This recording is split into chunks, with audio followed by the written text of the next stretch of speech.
No, I that's like to start. I like to start in the middle. You know what I yeah, mean? that's Like we exactly shouldn't start at the beginning. Boring. that's exactly the way this always works out. And I'm I purposely asked you to come on like with very little time before we go live because I knew we were going to get to talk to we were going to start talking immediately, and a lot of that conversation has happened to me in the past where it gets left in the back room. Um it's just the nature of what it is. And so that's why I was like, no, I you know how to get on. You do live streams. I don't need to have you on earlier to try to work out any bugs or anything like that because we're gonna get to talking just kind of like we were doing, and we were starting to, Right. ran away and almost missed our start time. Troubleshooting is like a big part of the beginning of my show. It can take up to the first 15 minutes. You know what I Well, mean? Like trying to that was figure the issue stuff I was out. having yesterday. Um, What I, was going I, on? s- I swear this computer does not like to be off for prolonged periods of time. Um, Mm, I think I hadn't turned on my computer in over a month, and when I turned it on, it was like lagging. I don't have any of those issues today.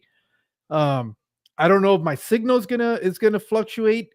And the weirdest thing is, I have a strong signal on my computer, but on the software program yesterday, I was having all sorts of issue where it says that the signal was weak and all this other stuff, and the buttons weren't responding. I would hit certain things to do something, and they were yeah. just like frozen. I was joking about it that it was like an old man trying to wake up. That's the way this thing is was acting. It's not that old of a computer. I don't think I've had it for about 3 years. As long as I've been on this channel, it's how long I've had this computer because I pretty much Okay. once I started doing live streams is when I got it. And it's a laptop. And like I tell everybody, I don't use it for anything other than live streaming. That's it. Or my wife that was taking some courses, but I don't do any programs on it. I don't even do any video editing on it because I do it all on my phone. It's just this is always with me, and it's just easier to do it on there. Um, Yeah. for the editing that I do, I'm not a big editor, so Well, anything that I found out that with the editing program that I have, that it's for mobile, and if I want to do it on my laptop, I have to buy a whole nother program. And Mhm. I was like, well, I guess since I'm not editing content, I'll just do it on my phone still. Yeah, and then the only thing that I had on here, I think I Hmm. I had downloaded a CapCut for the computer. But like a few weeks ago, or maybe a month ago now, I was watching this one video that was saying get rid of CapCuts because of the rights that they're claiming to your content. You are Uh, basically giving them up if you're using CapCut. And I said, you know what? I don't think so. I want to be able to keep my material. So I quit using that. Only thing I do now for software for editing, I use and this was kind of pointed out to me by Funk, is what's the name of it? It's for YouTube. And it's I think YouTube Creates. Yeah, YouTube Creates, but you can I only haven't do it on your tried that. phone. You can only do it on your phone. And it's the easiest for the style of editing I do. I don't do Right. a whole lot of dynamic, changes and stuff like that. Mine is turn on the camera, record, and then all I edit is a thumbnail, a little intro, and that's it. that's that's the gist of my editing. I think this program has the ability to remove certain things. I think I haven't even. That's how little I use the editing software that I don't even know all the bells and whistles that it has. I'm pretty sure it does a lot more That's stuff why we than what get I'm doing. along. I am the worst content creator because I don't edit anything. I don't edit any ums. When I had Brenton's fish on, he asked me if he could use the interview to post it on his channel. And what was interesting, he ran it through the system and got rid of all the awkward silences and all the ums, and it trimmed off. I'm not kidding, like almost 5 minutes worth of time from all that dead air, the ums that I constantly say.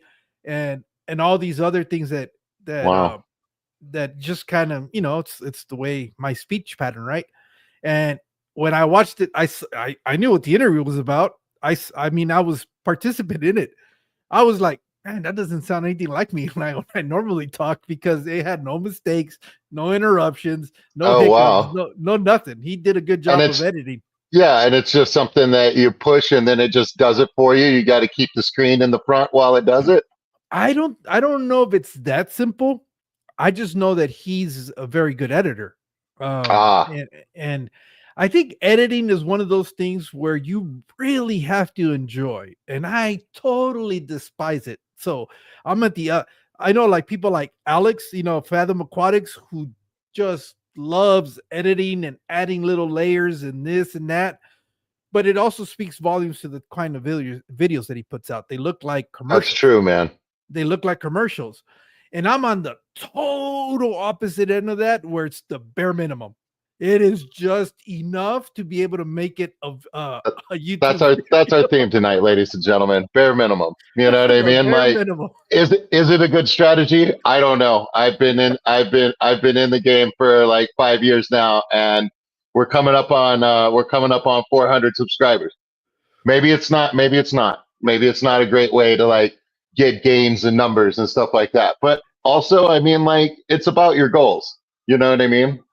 I think the only thing that separates me and you from our style Hmm, of doing stuff is that I actually get out and go visit places. Whereas you were telling me they have to pull you out of your house. I mean, that's you're a true, man. homebody.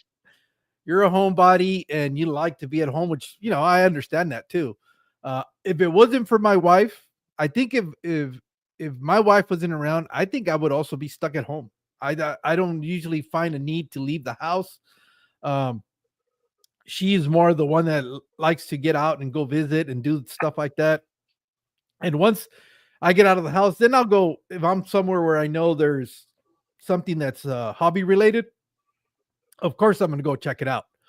But for my own initiative to say, hey, this weekend I'm gonna go up to Phoenix and I'm gonna go visit X, Y, and Z, that seldom ever happens. I have to have an ulterior motive to be at that place, and then I'll take advantage of the fact that I'm already there. That's usually the way it works with me. It's amazing how influenced we are by our spouses. And like that's just part of it. Like, my spouse wants to stay in the house, does not want to go anywhere, does not really enjoy traveling. You know what I mean? So I'm Mhm. all like, perfectly fine. And I tell me whether this is true with you and your spouse, but my spouse is like, no, I'm not interested in doing that, but you go have a good time. You know Yeah. what I mean? Like, it's not, Well, it's not a, it's not a, hey, no, you're never hanging out with me. You know what I mean? Like, no, you can't go do that. Like, you have to be here. It's not like that. You know what I yeah. mean? Yeah, that's the one thing that I do admire, that my wife has that ability. She was like, "Go have fun, take off, go hang out with Mike, enjoy the day." Um, you know, just pretty much it was kind of like, just let me know you're okay, and that's pretty much it. Um, you know, yeah, it's never been one of those like, no, you can't go. It's like, what do you mean? I'm a grown man. What are you talking about? I can't go. Right. Yeah, exactly. Like, that would be a problem in the relationship. You know what I mean? Like, I feel like I have it easier than a lot of people because that doesn't happen. You know what I mean? Like, I don't know. My wife is pretty cool. You know what I mean? Yeah. Like, Like she I'm says, I thankful just for that. just give me a heads up that you're doing something, and that's pretty much it. I mean, it's not like she's gonna negate me wanting to do something, because it's not. The other thing is, I could see if every time and every day I'm trying to get out and do something, I can see her point of going, hey, wait a minute, when are you gonna do something, together? But Right. these occasions don't happen very often. So when they do come up, which, I'll there's so many stuff that goes on that I try to pick the best stuff and choose to do that versus try to do everything. And usually that works out. There's a balance. It's like everything else. Relationships, you got to have balance. You got to have balance in your aquariums. It's all about balance. You can't be one extreme or the other, because then things will go wrong. So, but yeah, let me before we get further into this, let me acknowledge some of the people that are here this afternoon, because I know we're going to get into it, and then it all I forget. So let me start off with why are we always yelling? Sam, thanks for being here. Greg, thank you for being here. Um, Uncle Smiley Aquariums USA. Smiley, thanks for being here. Or Joe, which is actually his name, but I like Smiley better. Um, uh, Empire of Dirt Aquariums, Jeff, thanks for being here. Bare Bottom Branton, thanks for joining us this afternoon. Cheryl, CRP Fish, thanks for being here. Ed's Aquatic Exotics, thank you, Ed, for joining us this afternoon. Just One More Fish, Jesse, thank you for being here. Barbara Jackson, thank you for joining us. Ed's been See. around forever, man. What's that? Oh, Ed, like I yeah. was like, he was one of the early names. I did a little bit of reminiscing this afternoon, Oh, okay. looking through my phone. Like, Oh, yeah. You see, it's funny. when did this start? Yeah, because Ed's what is it? Aquatic and Exotics or Mhm. Aquarium and Exotics? I don't know. I'm real horrible with. I just that's why I There's a memorize few. people. There's a few Eds there. You know what I mean? Like, Yeah, but he I didn't find him if it wasn't for Kyle from Outside In Aquatics. He is the right. one that started talking about his food that he was selling. And that's how I found out about him. And then he had him on for a live stream. And that's how I got to know Ed. And then he was, very kind to come on and we had a discussion about the Gideids and the importance of the Gideids, which I thoroughly enjoyed that conversation. I learned a lot. And ever since then, anytime I see that he puts something out, I try to watch it because it's real. His is really an educational channel. If you want to get smarter, you need to watch Ed's stuff. If you want Right. to get a little bit I dumber, do appreciate that. That is not what is on my channel. That is yeah, not no, that's not what what you're gonna my find channel is here. about. I could show you how not to do stuff. You know what I mean? Like, Yeah. So we got Jody P's in here, Christopher Junkins. Let's see who else has come in. Lake Missoula Aquatics and Plants, Ben. Thank you for joining us. Go with the Flow, Richard. Thank you for joining us. Lucy Warren's World. Thank you for joining us. Let me see, and I think that's what everybody up, for right now. Lucy? Lucy does these marathon live streams. I was watching one. She's on for like 4-6 hours at a time. Lucy, I don't know how you do it.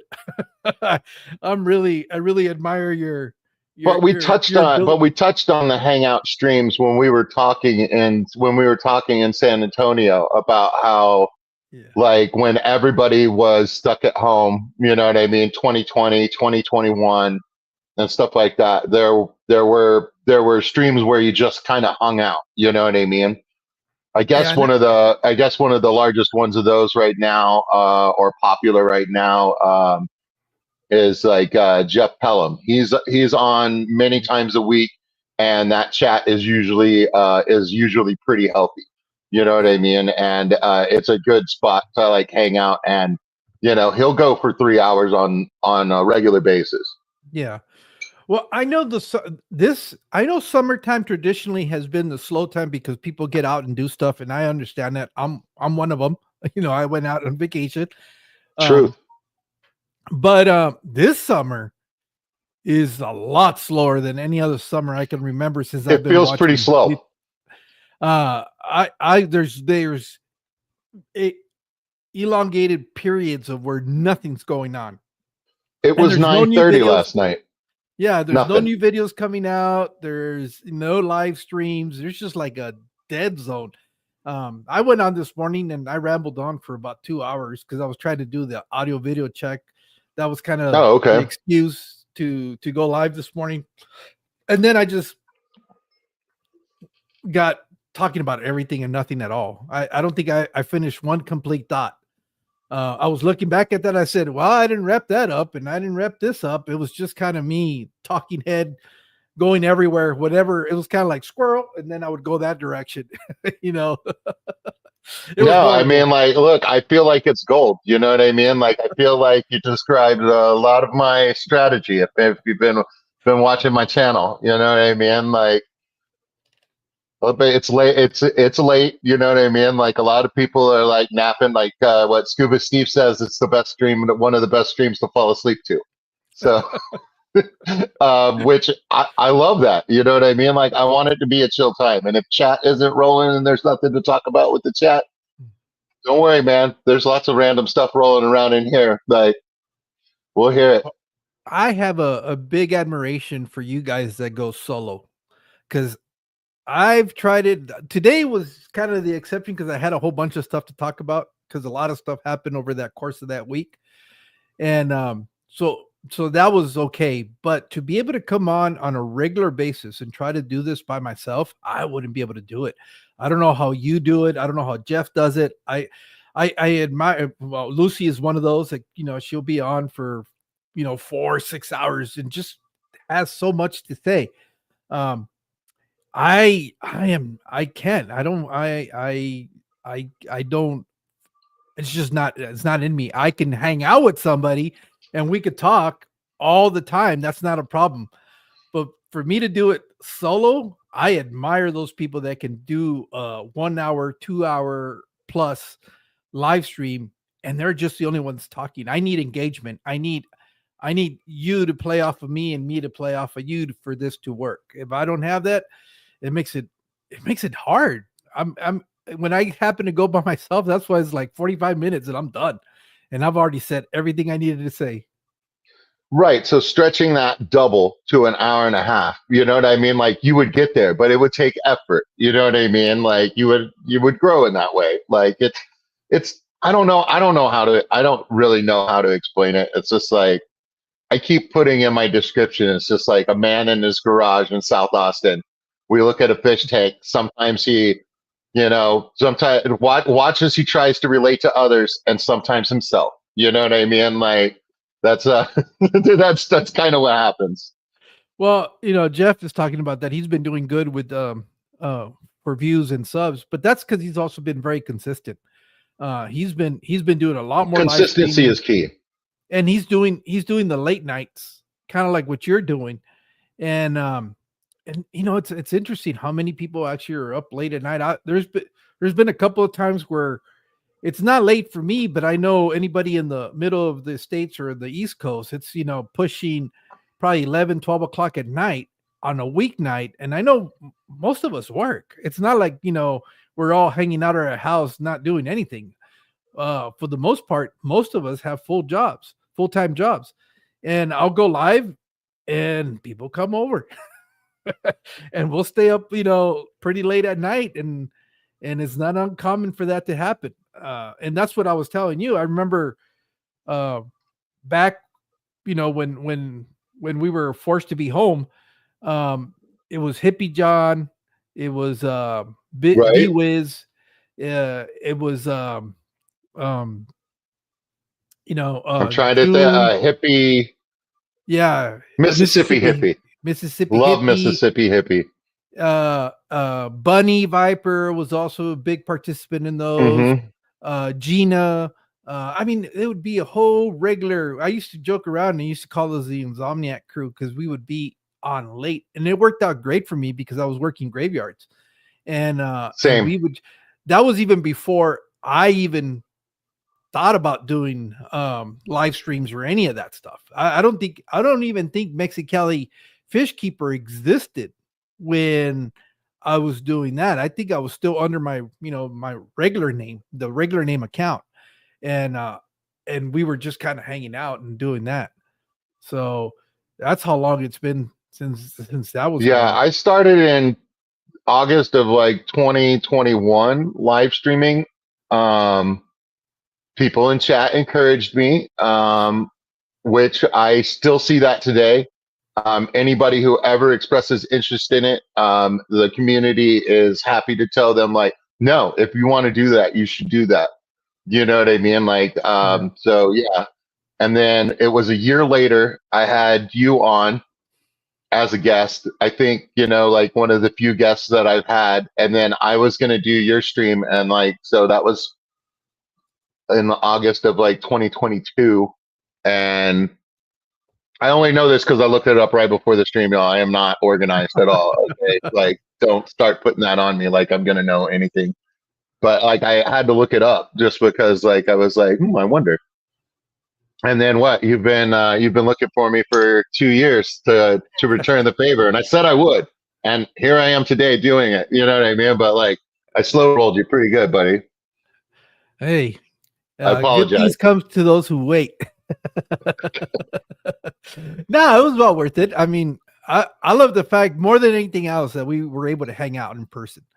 We have more That to to talk me, about today. yeah, that to me, it was a lot more special than anything else I did over that course. That's fish related. Um, like I was talking about this morning, I'm a little jealous of you guys that you're able to go together to the big events and hang out, whether it's Aquashella, whether it's the Keystone Clash, or any of the other swaps. It's always um, more interesting when you actually get to meet with other people that you're normally carry on conversations with, like this, in the chat and stuff like that. To be able to actually sit down, hang out, just talk about anything, kind of like hanging out at the cigar lounge and just talking about cigars, nothing that had to really do with fish keeping. But Right? I yet, talked a bit of shop about the job. You know what I mean? yeah, Like, I'm feeling the strain of the night shift, you know what I mean, and the daily. I've been in my assignment for 2.5 years now, you know what I mean? Like, it's a bit of a grind, you know what I mean? Like, I was like, oh man, I hope Jose didn't think I was Debbie Downer the whole time. I was like, but it was what I was feeling in the moment, you know what I mean, and stuff like that. As you do, as it heats up and summer creeps on, and there's less online and stuff like that. yeah, no, it was all. I'm always, like I said, the whole reason I do these even these live streams with guests on, a lot of it Three is to G's get it. talking trash. Oh, what's What he about saying? Sand Creek Aquatics? Y'all ain't old school. It's just like, I know, man. I know I'm not. What about Sand Creek Aquatics? Sand Creek Oh, Aquatics was man, like it was right before my time. Like I think that I came on, and I think that that was one of the more recent losses oh, to the community wait, was he and the stuff one like that that. that really liked tiger barbs? No, that No, was oh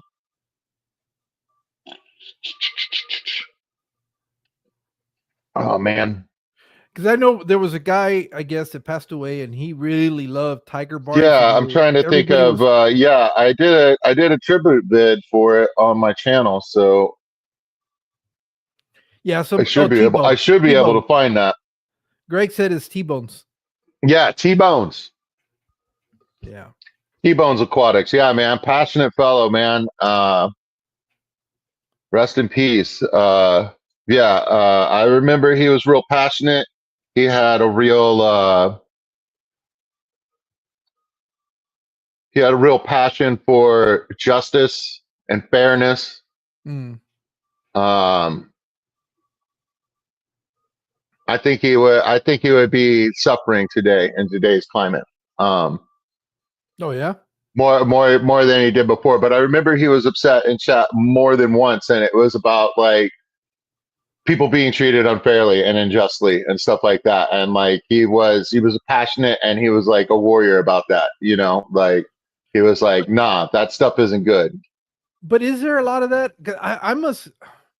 I don't I'm know, just and I. talking about like our world in general. You know Oh, what I okay. mean? I was Like, gonna say in YouTube. I was kind of like, I don't know if I see that. I don't know no, if I no, it could wasn't. No, it wasn't in YouTube. It was like just just like, the society social in general. ills that we have in Yeah. society today and stuff like that. And like, yeah, I remember those types of things, like, being very upsetting to him.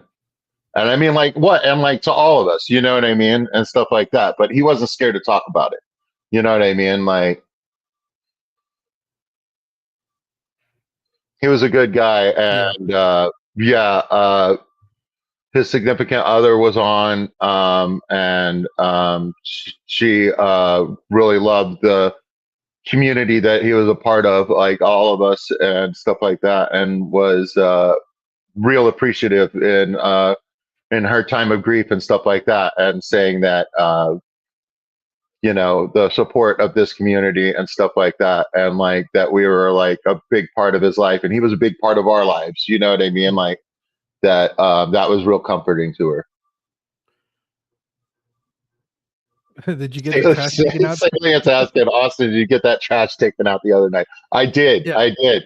I was gonna come up on whose stream was that? That was oh my goodness. He's been fishing, and he's been Skipper? no price tag. Oh, He's the okay. one who's got the tanks in his wall behind him Yeah. when he's Yeah. streaming. Those tanks are so cool, man. I love those tanks. Like that's awesome. Like I I like love doing stuff like that. Like I was like, he laid them into the wall. I have a general surface idea of how much work that takes. You know what I mean? Enough to not do it. You know what I mean? Like, Well, so here's like the the biggest fact that he challenge. did it is like so cool. Making Yeah, sure I that like that guy. one thing is to do one, but to have two and make sure that they're even. That's what I'm Well, I mean, talking about. I was that's the like, stuff this that guy. that would bug Crazy. me if they weren't even. I'd be driving me nuts, because I'll be like, "Oh, that's a little bit lower. It's a little bit lower." That stuff would be eating at me. The theme of his stream is he was going to have people come up and like show their tanks and stuff like that, and it being like a slower season and whatnot. And you know what I mean? Those of us in chat, there were a lot of excuses and very few tanks being shown. You know what I mean? And my excuse was, well, if I'm going to stream, I'm going to have to put on a shirt. If I put on a shirt, I'm going to have to take out the trash. I was like, it's a dance. You know what I mean? Like, I was like, look, I want to, but if I put on a shirt, I'm not going to be able to come up and show my tanks because now I got to go do chores that require me to be outside of the house. You know what I mean? It's just like, oh, I can't go outside of the house. I don't have a shirt on yet. Yeah. Mark's saying that he wished that you guys had more of an opportunity to talk when you guys were down in San Antonio. More of a what? Opportunity to sit down and talk. I guess you guys talked for a little bit, but he wishes that you guys had actually had more time to sit down and chit chat. Who's this? Mark Pyle. Oh yeah, Mark Pyle. Yeah, no, for sure, Mark. We're gonna, there was so much going on, and honestly, Mark, like that was like my first time being at the thing, so I didn't do any of the extra events because it was based in San Antonio. All those field trips I can do on my own time, and I talked Eddie out of a bunch of them too. So like, I can't go to Goliad Farms without Eddie now because Eddie was like, oh, I think I'm gonna go. And I was like, we can go down there whenever we want. And like, I actually got to meet Mr. Clapsaddle, you know what I mean? Get my picture taken with him while we were both ordering coffee at the hotel together. I was taking pictures with people. I wanted to sit down more too, but I know that you were very busy, sir. And I was like, dude, like the ACA, ALA, and stuff like that. It's just like, you know what I mean? Like the guys who discovered the fish and wrote the books, you know what I mean? Like they're a lot of the speakers, you know what I mean? Like they're walking around, you know what I mean? Like you get to talk to living legends and stuff like that. They were there when, you know what I mean? Like that's so cool. So yeah, definitely, Mr. Pyle. We do need to talk some more. But yeah, I was a sub before. I've been following your stuff, and I will continue to. You know what I mean? So like, and we live near each other, so I think So yeah, like, I think it's gonna happen. He's closer to Dallas, I think, than he is to Austin, if I'm not mistaken. As long as you're still in the state, you know what I mean? Like as soon as I have to travel to another state, you know what I mean? Living in central Texas, you know what I mean? It's like it's 8 hours to get to the border, you know what I mean? Like if you're in Texas, you know what I mean? It's just like that's something that I can do, you know what I mean? And like drive my car and it'll be all right. Yeah, that is the one. There's so many of you guys out there in Texas that are part of the community. You guys have It's true. Mandy, Send Ginger. Um, Mm-hmm. it's just there's just Eddie, you, Mark, Tommy, Chris you George, yeah, Chris George. It's Bushy just, Bish Fish.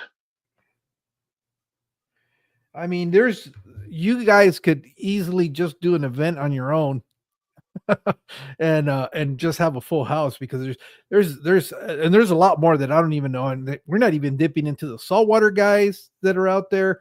Wasn't IFG also out there in Texas? I think out of the Houston area, Mm-hmm. although he quit doing stuff. Um, it's just there's Chris Scott that's out there too. I don't know which of the cities he's in. I mean, just you can continue. I think isn't Luke's Goldfish also out there with you guys in Texas? Yeah, I mean, like, I'm never surprised. You know what I mean? Like, I don't know where a lot of people are from and stuff like that. And like the amount of times that I find out they're in the same state I am, Oh, you got Stan. always a pleasure. You know what I mean? And like happens so often that I'm never surprised. You know what I Yeah, mean? Like anymore. Stan the man's also out there with you guys. Greg says he's right on the border of the Louisiana Texas line. There you go. Well, Yeah. Okay. 3G. I see. Like I just assumed you were Midwest somewhere. I did not realize that you were right there. That's awesome, dude. yeah. So I'm sure the more we think about it, there's just a ton of you guys out there. I think Mad Max said that he was going to drive to North Carolina to help set up a 375. You know what? That might not be true.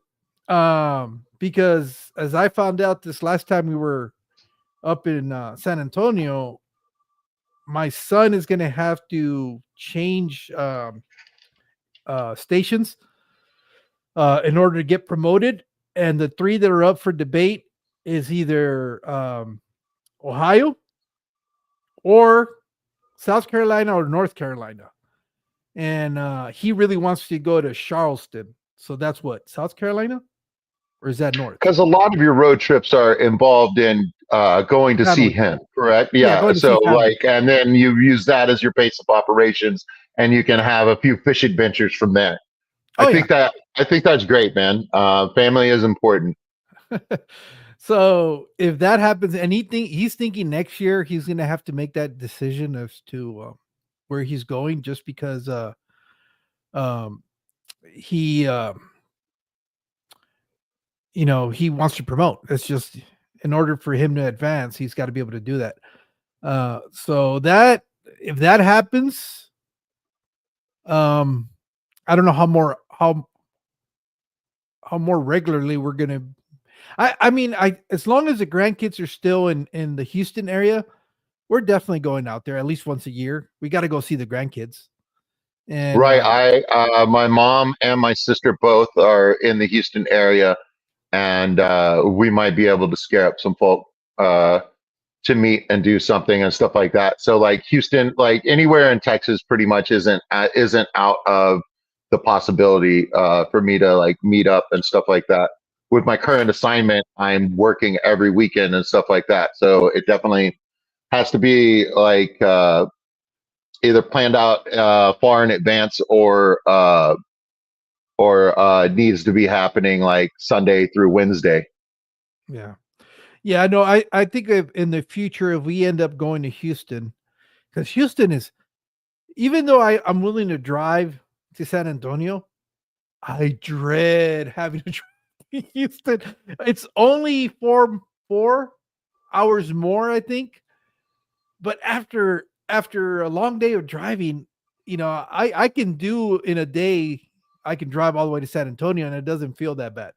I've done the drive in in one day to Houston, and it took me like 3 days to be able to recover from that.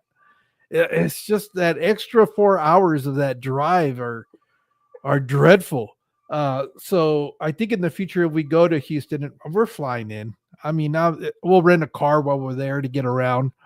But yeah, I Yeah, mean, I mean when the like there's a point where like the distance driving there's a point now. It's a good ways, but there's a point where it's just like getting an airplane ticket and renting a car. You know what I mean? It's just like, okay, it's going to end up being 150 or 300 more dollars, but but you've got a lot more, but you've got a lot more time. You know what I mean? Well, So it's that transition, and here's the the money gets real close on this is how like. ridiculous it is because I can drive up to Vegas, fly out of there because that's where we go to Vegas because our Mhm. daughter's there. And I'll be in Texas in 3.5 hours. I mean, not in Texas, in Houston in 3.5 hours.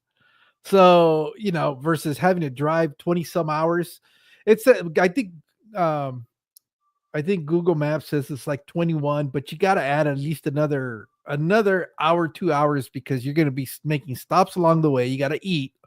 So, it's almost a 24-hour drive and it's brutal. We did it a couple of times to all the way to Houston, and I was not a fan. I was not a fan. I I'm telling you, man, like I-10 is nobody's friend. You know what I mean? And that drive from Dallas to Houston is also just straight and flat as well. And it's just like it's yeah, yeah. It's a special type of numbing that goes on, like driving that. Well, the only upside is that you guys only have speed limits at suggestions because nobody nobody does the speed limit. I think on average we were doing 90, 95 the entire time. Yeah, Because apparently all you gotta do is do a bunch of shouting about defunding the police and stuff like that. Then they get all butt hurt and then they don't do anything. And I'm sorry, if you stop giving out tickets, I'm not actually complaining that much. You know what I mean? Like, okay, I guess. You know what I mean? But like, yeah, no, they've definitely like pulled back here. I haven't seen very much traffic enforcement like at all. And I mean, like, there's some real poor drivers out there. Like, you know what I mean? Like, we do need a little bit of regulation out there. It's pretty wild on Austin streets. But I feel like they're taking care of themselves. Unfortunately, they're taking some people with them as well, they make mistakes and Darwin themselves. yeah, Hey, but even ADD moment. I'm taking the mic with me. We're still going to be talking, but I'm going to get some more coffee.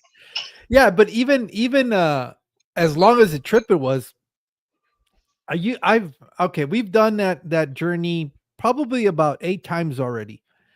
And in those 8 years from Yuma all the way to San Antonio, we might have seen maybe 2 accidents.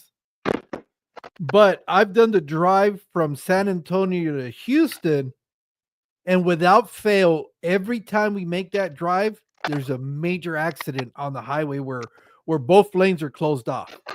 I has not been a single trip where I don't know what happens all the way in Texas. Once you get to San Antonio and you go from San Antonio to Houston, people forget how to drive or they're in such a hurry to get where they're going, and they're major wrecks to the point where the whole highway is closed off. And what's crazy about it is there's really not a lot of exits because there's the stretch in between there's not a whole lot of towns. So, you could easily travel about 30 miles before there's an exit off the highway. And the traffic gets backed up for hours. That's the worst part of driving Oh from no, you San used to Antonio see to it when Houston. there's a hurricane or something. Everybody's evacuating. They Oh, go ahead and shut down the stuff headed south, and they're driving in those lanes too. And they're driving, and the the shoulders also become lanes, and it's just like traffic jam, and people are stuck for hours, and then people are running out of gas, so then their cars are stranded, then their cars are in the way. I was like, it's a mess. Like, yeah. yeah. So I don't know what happens. I don't know why there's so many accidents in that stretch. That's the other reason I dread having to drive to Houston because it's like I know I'm gonna get stuck. It's not that, which I shouldn't think that. I should be concerned about that, but I don't think about, oh, I'm gonna get in a wreck. I think I'm gonna get stuck in traffic because there's gonna be somebody that's gonna pile up. And they're big pileups too. They're usually, several vehicles involved when that happens, and it's like, No, wow, you know.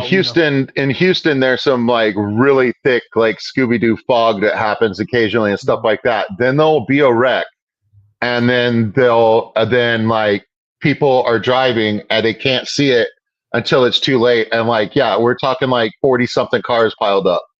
You know what I mean? Like, there's been some like nasty stuff, and that was when I was in high school. When I graduated in '95. Yeah, and then rain is different too in Houston. Rain is like somebody just, you know, dumped down a bucket of water. I hate driving in Houston rain because it pours. The only other place I've experienced anything similar to the Houston rain was in Georgia. And I remember I was in Augusta, Georgia. This was when I was still in the service. We had driven out to like a Walmart or something. And I remember we were trying to leave the parking lot and I had to stop dead rights because the windshield wipers were pointless. It was just so much rain coming down.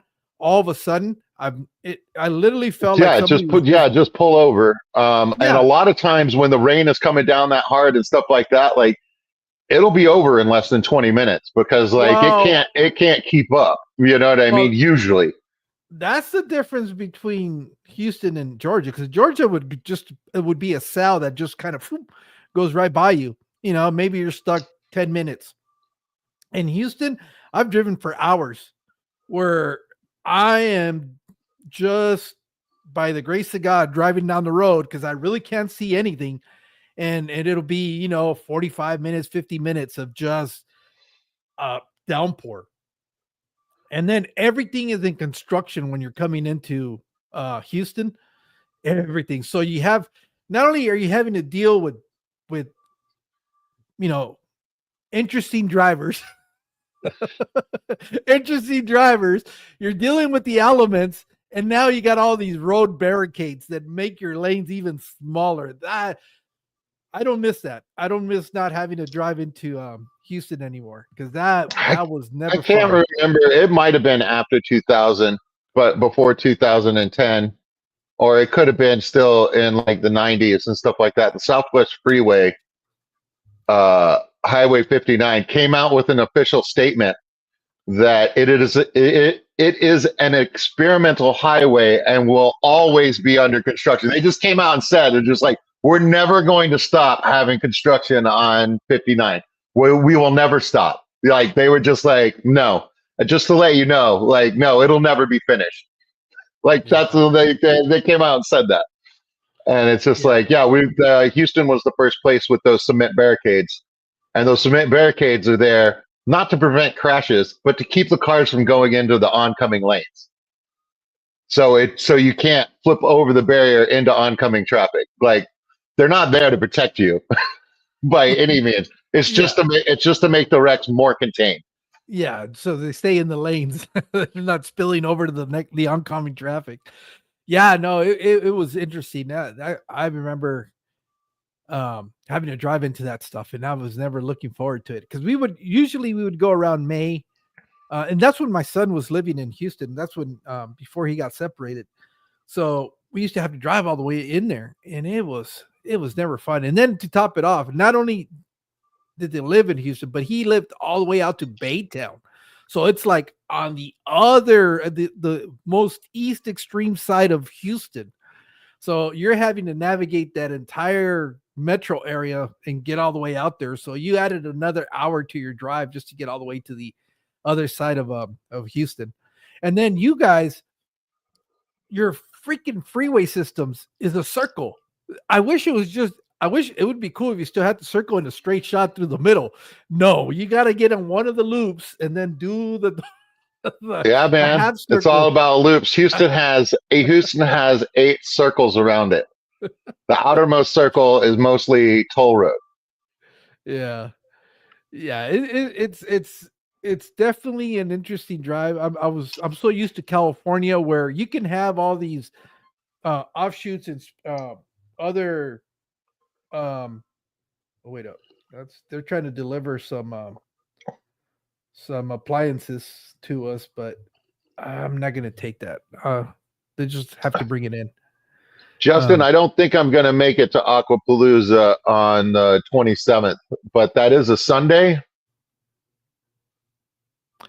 So I don't know. I think I don't know what day it is. Yeah, I was looking. It looks like. Yeah, thank you, Jesse. Appreciate the super sticker. Let's see. Yeah, the 27th. I don't know if it's a Saturday or Sunday. Yeah, it's the Sunday. He said. Yeah, it looks like a Sunday. I mean, like I could make it. I'd be getting off of work at like 7:30 in the morning and like heading down. But that might be a. It depends on. I don't know, man. I don't. I'm not as young as I used to be. So I'm gonna say no, and then that way it'll be a surprise if I'm there. But I'm gonna say no. It's looking unlikely at this point. Yeah. But that would be fun. Yeah, it sounds like it's going to be Eddie a good will event. probably be there. I bet. Eddie Man, doesn't Jesse. like the mission event. Another one, huh? Thank you. I really appreciate that, man. You don't have to do that though. I do get ad revenue, so that's what I strive on. But I Oh do yeah, appreciate it. you're living the dream. Right on, man. Well, Hey man, not living maybe one day. I what is it like every 2 months? I'm not working for it. I'll tell you that. Like every 2 months, I get a like $120 from YouTube, which pays for the food in the fish room. That's about it. I mean, it's but you want to know what? Is there anyone in the chat who doesn't like free fish food? You know what I mean? Like that sounds pretty good. Yeah. It pays for other little things, but yeah. Yeah, just, Vibes is in here. Vibes, are you going to that thing, the Aquapalooza in San Antonio? It'd be nice if I could send my shrimp concierge. You know what I mean? Like, you know why I call him that, right? Do you remember that? No. What's the story behind that? Vibes was going to Florida, I think, to see his grandma, and then he was gonna go see Grant and Shelby and some other people while he was down there. He was like, "Yeah, man, I'm gonna go see Grant and Shelby, blah blah." And I was like, "Oh, awesome, dude! Bring me some blue dreams." So he calls me, and like I was at work. I was on a day shift, so this was not this assignment that I currently have, but the previous one. And he calls me and he goes, "Hey man, I'm in Grant and Shelby's living room right now." And I was like, "What? That's so freaking cool, man! Like that's awesome, dude." So like you're there with like all the tanks and everything. He was like, "Yeah, they're gonna give you some shrimp, man. Like, what did you want again?" And I was like, "I was just joking, but I want blue dreams." Vibes got the blue dreams, and then he took them on the plane and brought them back to me. And then he and I sat and talked for a while. I think I have a recording of it somewhere. Vibes and I are just back and forth like fish talking, and we're like watching the blue dreams like acclimate. And yeah, so since then, Vibes has been my shrimp concierge. You know what I mean? Like I have a guy, he goes down to Florida, he gets some shrimp for me, and then he flies them back. You know what I mean? And helps me acclimate them. You know what I mean? That's when I knew Vibes was going to be in my life for the rest of my life. I was like, who can turn down a friend like that? You know? Yeah. Yep. Such a great guy. Vibes Aquatic Show. Yeah. No. What's his name? Salient Jesse made me kind of double check because he said he goes, "Why don't you turn on your memberships?" But I know my memberships have been on for a while, but I guess it's because he's on his phone. He couldn't see it. I know that there's a problem with the Apple iOS and being able to find memberships. And what was the other thing? When the memberships get given out and stuff like that. I know that it's kind of weird. Well, the problem is you said Apple. It doesn't happen on Android. Just saying. Hey man. That's what you get. I don't have a dog in a fight. I became an Apple iPhone user because and this is back in the day, but I'm sure it's still going on to this day. I had a phone. I think it was actually a flip. So this is a long time ago. And I broke it. I claimed the insurance, and they were like, "Okay, cool, yeah, man, you can claim the insurance. You can claim the insurance. Okay, yeah, dude, it's paid for." And I was like, "Okay, cool." And they were like, and I was like, "Cool, I'll get another one of those." And like, "No, you can't have that phone." And I was like, "So what phone can I get?" And they were like, "Oh, you can get an iPhone." And I was like, "Really? All right, I guess I'll have an iPhone." And then I figured out the iPhone. And then I think once I tried to go from iPhone back over and like, I don't know. I just want to know how to work my phone. And like, Mm. I don't want to learn a new system again. Like, I Well, just don't care enough. in our So family, that's why it's just like I'm Apple because that's what I always have worked with I think in the most recent. my two brothers are Apple users, and I'm the only one that's an Android. And I think my parents now got converted to Apple.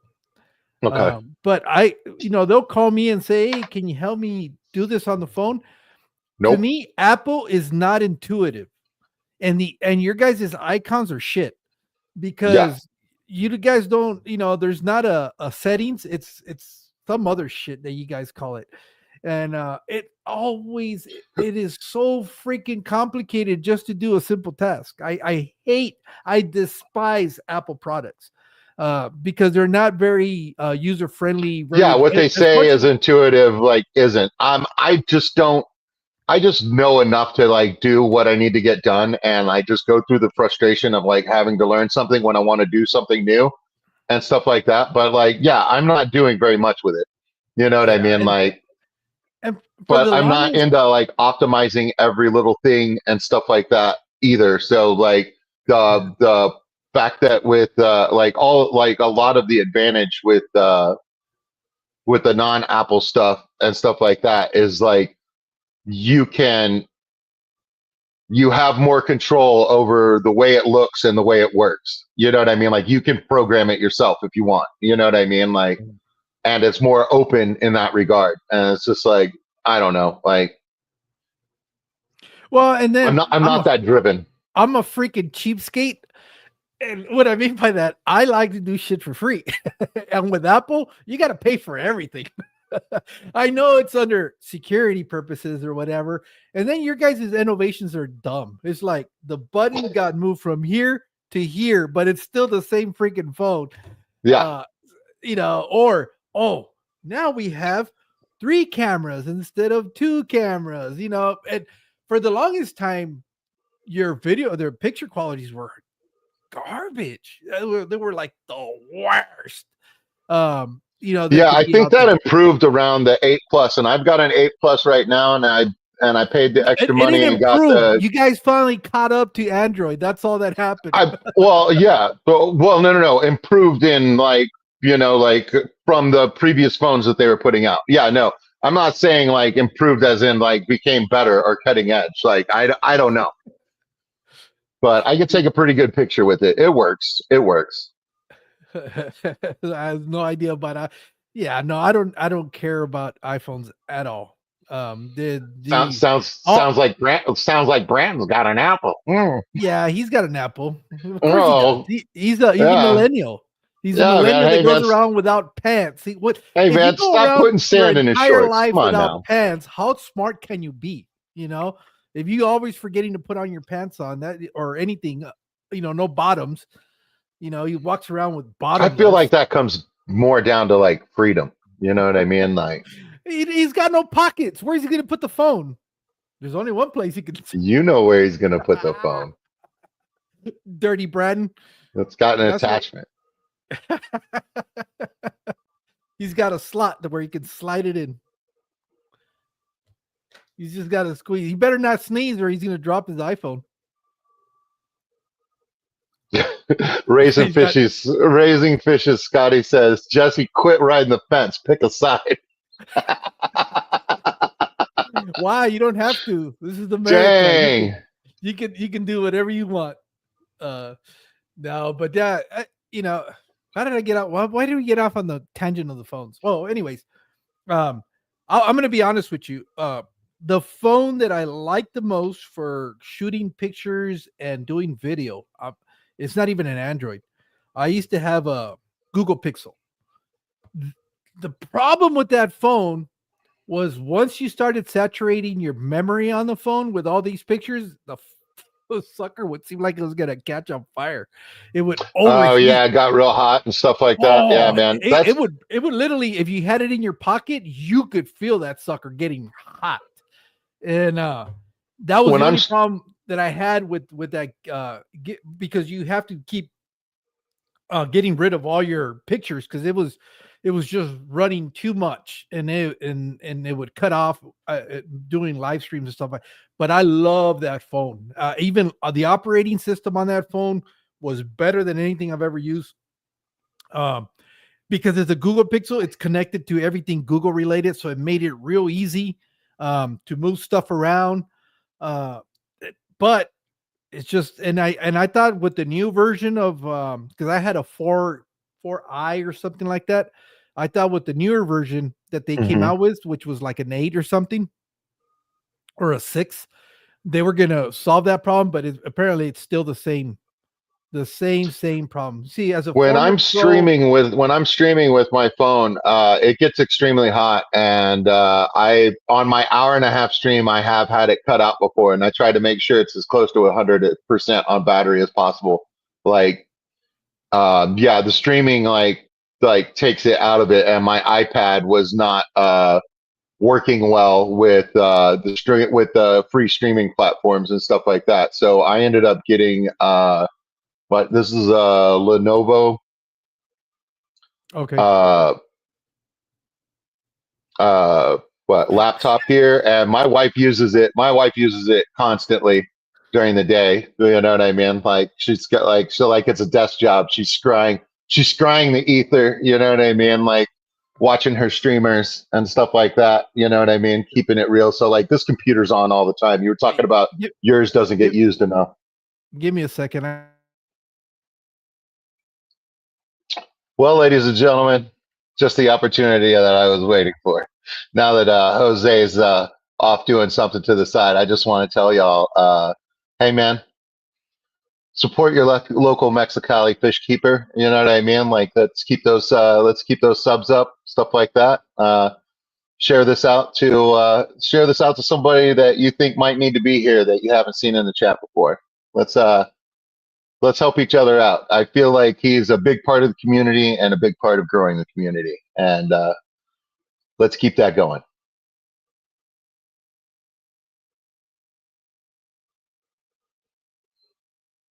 Oh, Aquatic News Network, Tommy. I just want to say, Chef's Kiss on the shrimp episode. Freaking loved it, man. I'm uh, I'm looking forward to putting it up on the big screen and like just letting your channel play so that there's like fish so that there's fish news like while I'm in here working and stuff like that.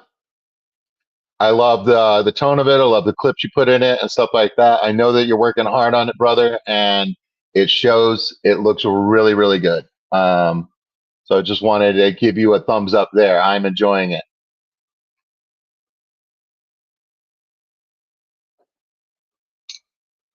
Messiah.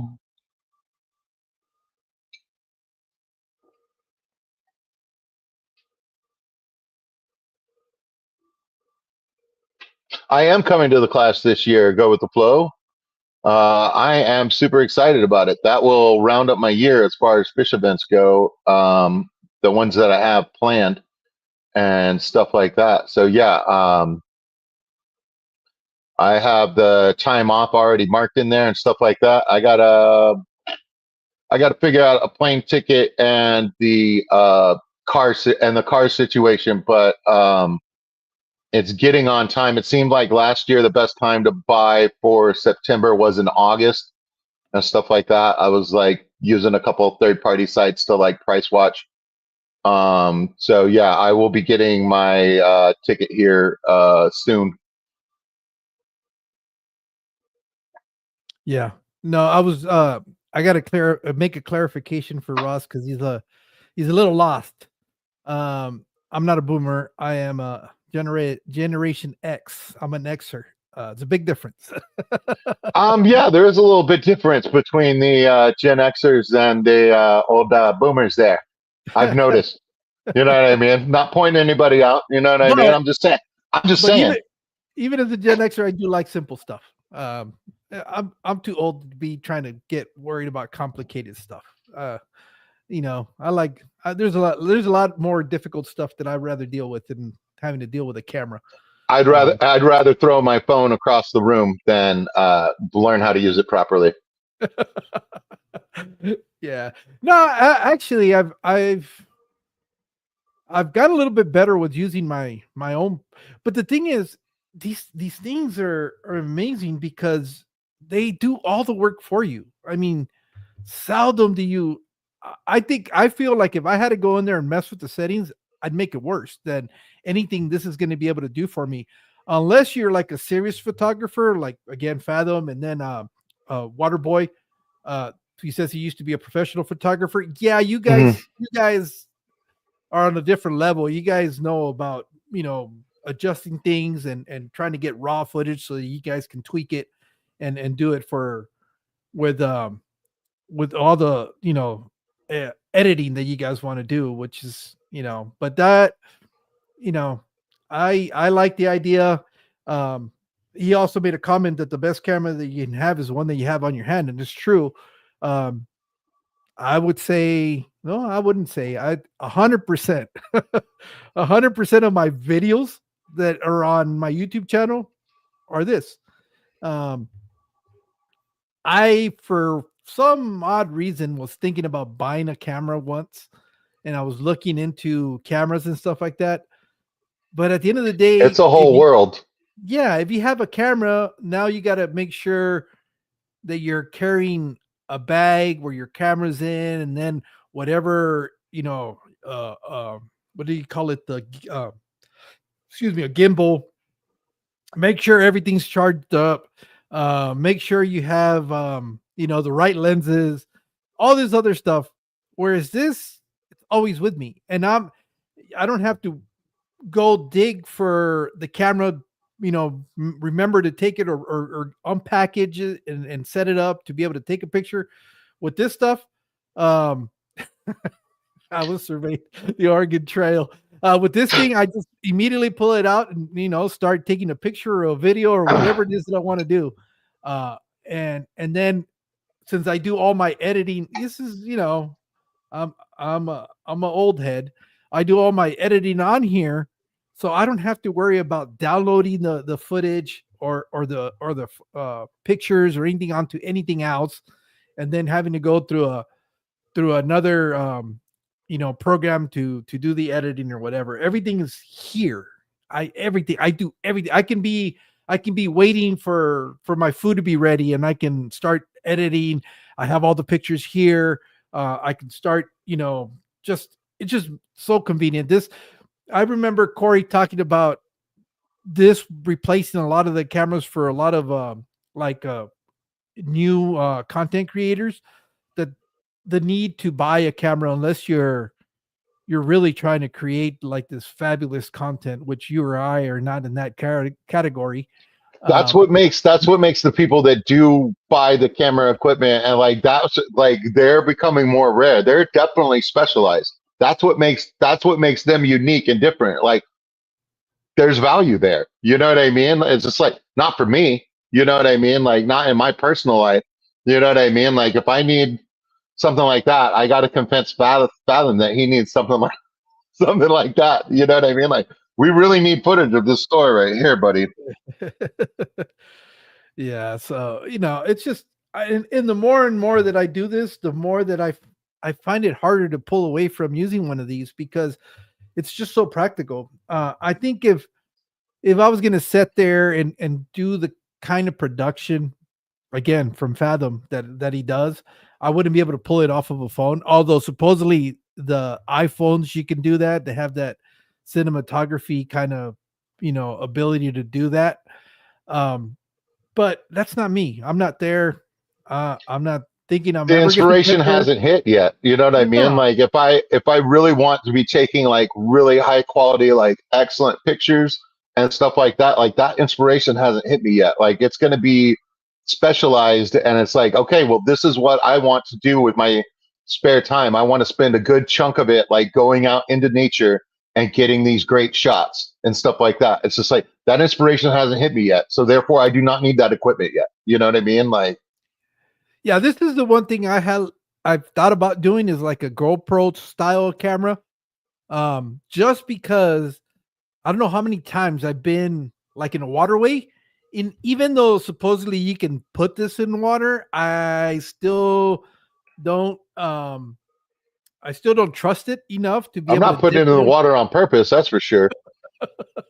But a GoPro or a DJI kind of camera, I love to have one of those because then it doesn't matter. Those things you can buy the cases for them, or even I think now you don't even need a case for them. I think they're kind of sealed to the point where you can just dip them in the water without any problems. Yeah, if I get a camera, it would probably be something like that to start. You know what I mean? Like,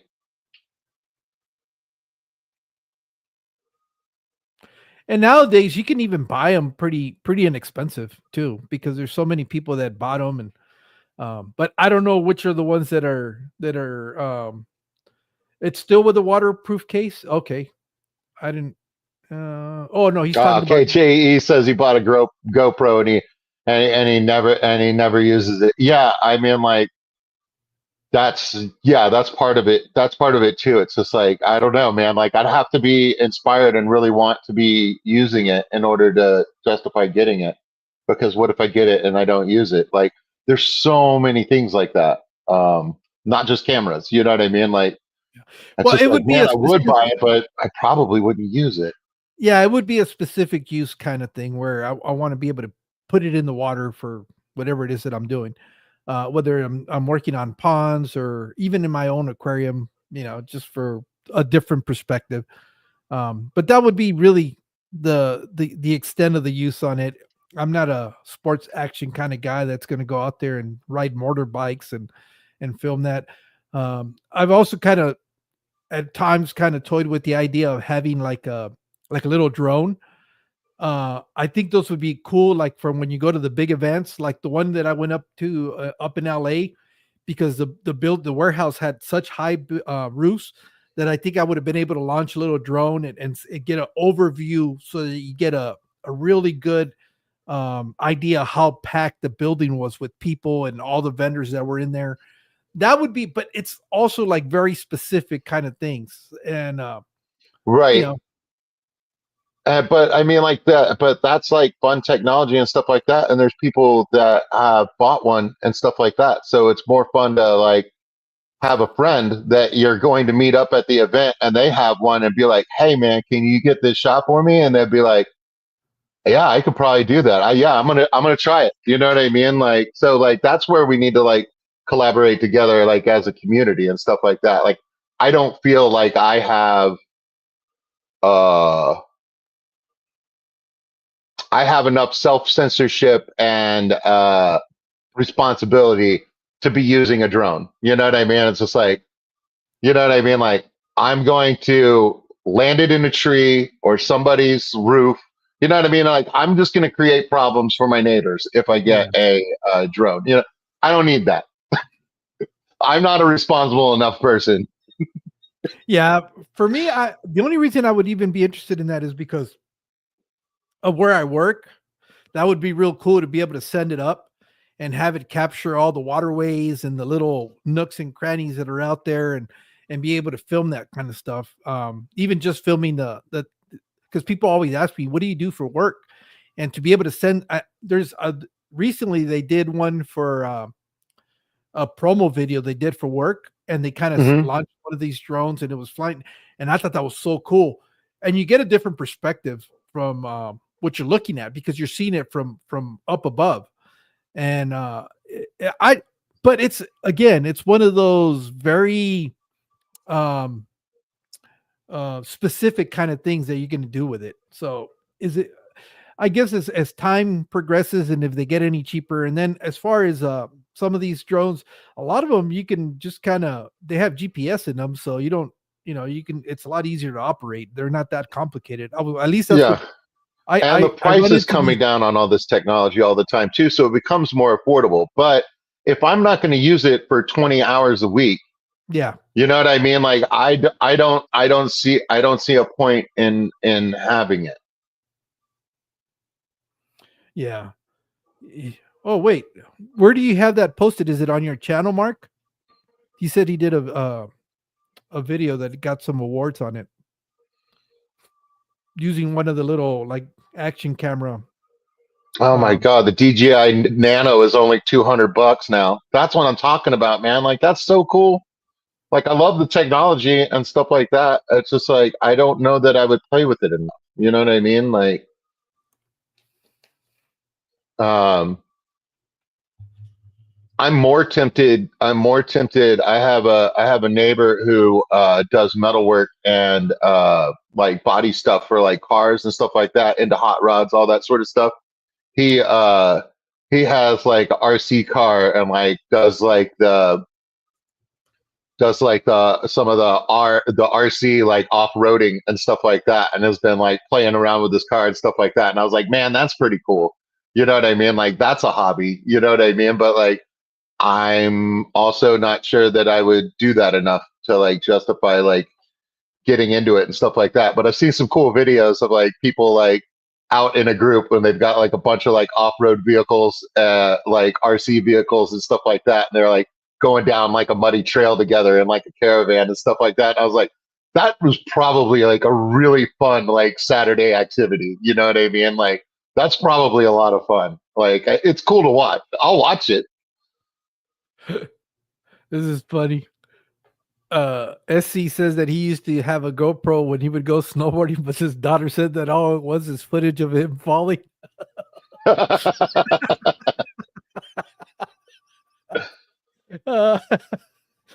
Uh, hey Zach. But yeah, no. Are you going to? I will find. This is Jano. I will find out what's today, Tuesday, Wednesday, Thursday when I go back to work. Um, hopefully it's on the schedule. I am kind of wishful that they do, but I don't know if it's going to happen because I took such a long time off. We're only a crew of 5, and two of Yeah, us right. decided Yeah. to, well, two of us decided to take vacation at the same time, so the rest of the crew got stuck working 12-hour shifts. Uh, 12-hour so shifts are always fun. well, it's fun if you only do 1 or 2 and you like the overtime, but when you have to do them for 7 days straight, that could get old real quick.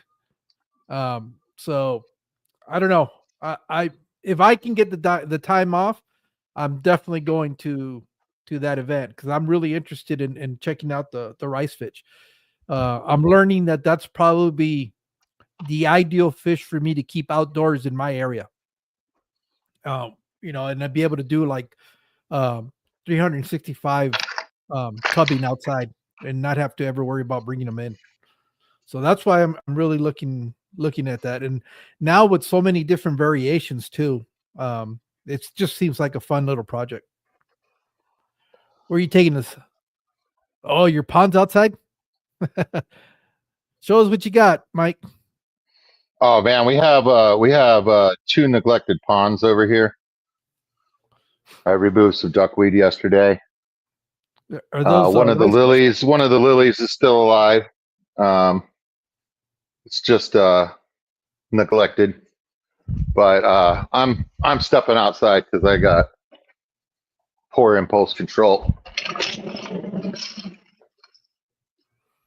So So, what did you impulsively buy? oh no, I don't smoke, kids. Bad for you. Oh, you're going out on your cigarette break. Yeah, man. Well, you don't smoke in your fish room? No, I don't smoke in the old fish room. It's not ideal. It would smell like I smoke in there. Oh, okay. You know what I mean? It's just like I don't know. I mean, like I'm nostalgic for bowling alleys and things like that, but I don't really miss that old smoke smell. You don't want your old So fish room smelling like an ashtray? nah, I guess because I don't smoke that many cigars and that often in mine, it'll smell like a cigar for maybe a day or two, but then it airs out and it's Yeah, that's the thing, man. Like cigarette smoke, like is just one of those things. It just creates a film all over everything. And I think that it's the fact that you smoke more than one cigarette, whereas a cigar, you're Mm. gonna smoke one cigar, and that's probably it. You know what I mean? Like Yeah. I think the time is just longer. You go to mountain biking, the GoPro shows that she takes over the falling When we roll. go mountain Estes, biking, the GoPro yeah, shows took Esty is over trying the. to recuperate from being told that he falls on his snowboard all the time. Hey, Uh, man, like as somebody who's only been like as like a tourist a couple times in my life, like yeah, it's like I'll see you at base camp, kids. You know what I mean? Like I might take the trolley up to the top of the mountain. You know what I mean? Like eat some wings, have a drink up there, look around. But like I don't think I'm the skiing type. I don't think I'm built for it. yeah, I've never tried skiing or snowboarding. I know a while there we were stationed up like 45 minutes west of Salt Lake City, and there was a group of guys. They got together and they went up to Park City, and they were all going to go try snowboarding, and they all came back all just bruised and everything, and never really had the success that they were hoping to have on the snowboards. But that's about the closest thing I ever been to snowboarding is just being in the area, but not necessarily doing it. So I never tried it. Some said that it's supposed to be like skateboarding, but I don't know. And I really didn't do skateboarding either. Yeah, I went I did some skiing, you know what I mean? Like I did some blues and stuff like that. Like but I think I was in my late 20s, but I've never been like a sports guy or athletic or anything like that. So it did take a lot out of me. And then when I went back in my 40s, I was on a I was on a I was on a beer trip. So it was a beer sponsored event, and I think a bunch of like indie country artists and stuff like that. Okay. And I definitely can't do it. Definitely can't do it drunk. Like you know what I mean? Like my legs were just screaming the whole entire time. Yeah. You know what I mean? So like, yeah, that wasn't. Yeah, the second time around, I think I decided that skiing wasn't for me. Uh, yeah, I just never I haven't tried it. I don't know if I can. The only thing that I've done remotely similar to that is we tried doing knee boarding when I was in Augusta, Georgia. The military base had a recreational lake, but it was like I don't know, maybe at least more than half an hour away from the base. And it was cool because for like $20 you could rent a boat, a jet boat for the entire Okay, day. And that's we nice. got some skis and tried doing that. And the problem is if you dip your front foot a little bit, man, you were taking some nasty dives on that thing because you get that ski boat going pretty good. And the problem was once you were coming out of the water, trying to stay back enough to that so that the skis would glide. And I never figured that out. I never And I got figured that tired. out either.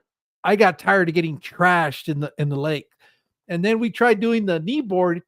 The problem is the Velcro strap, the strap that went across our legs was so old that it wouldn't stick. So you're holding the tow rope with one hand, and with the other hand you're clamping down on the knee straps, and you're trying to work all that out. So that was not very fun either because the equipment was just it's rental equipment. Uh, but those are my only two lake experiences with trying to do some water sports. Yeah, I mean, like that was sports in general for me. I mean, like I remember, I think I quit in dad's pitch. Like my dad is pitching to me underhand, and I still can't hit the ball. I know he wants me to hit it. I know that he's putting it in the right spot. I know that the problem is me. You know, you know what I mean? Like I like my hand-eye coordination has never been that good, which is something something that the fish hobby doesn't require. And I do it. One of the reasons why I enjoy the hobby is it doesn't take a lot of hand-eye coordination. Well, it does when you're trying to catch fish out of the aquarium. That's true, but you can always drain the tank. You can always remove everything out of the tank that isn't fish, You and get a you can wide net. always drain the water way down. You know what I mean? Like you can tilt things to your advantage. You Yeah, know, you know what I mean? Like, and that's kind of the route that I go. yeah. A lot of people don't have a good time. Oh, hi, I hand and eye Don't have coordination. good hand-eye coordination. Yeah, and yeah. So you know what I mean? Like it's one of those times that you know what I mean. Like I'm part of the majority. You know what I mean? It's just like because it ain't NASCAR or wrestling. You know what I mean? Like those things and professional sports in general. Like lots of people like that stuff. You know what I mean? It's just like I don't get it. I'd much rather see a band. You know what I mean? Yeah, Like I don't know. Like I realize that like I don't have my finger on the pulse of like what's going on. Like yeah. I guess conscientious objector. I'm I'm moderately coordinated. Much more when I was younger. I don't know so much about now that I'm older because I don't practice a lot of the stuff. But I mean, I could hit a baseball. I could hit a 90-mile-an-hour baseball. So that was not, I was coordinated enough to be able to do that. I played basketball for a long time too, so I could do So you'll that. be my pinch hitter in fish fan baseball or whatever baseball Yeah, or I don't know. softball thing I'll that we get probably think. into. I think if I do a full swing nowadays, I'll probably pull a back muscle or something. I haven't done it in quite a while. I even quit doing softball. Everybody could. Once you played sports, that's like the last one to go was softball. But just my knees don't hold up anymore. And before I tore them up to the point where I need to reconstruct them, I just quit playing sports. Um, I had a Yeah. meniscus tear on my left knee. Actually, sliding into second, I caught my front cleat and it jammed my knee into the ground, and that was not fun. But I never really. This is I was must have been like in my mid-30s when that happened, and shortly after a couple of years of pulling, dealing with it, I just quit playing baseball Mm. altogether.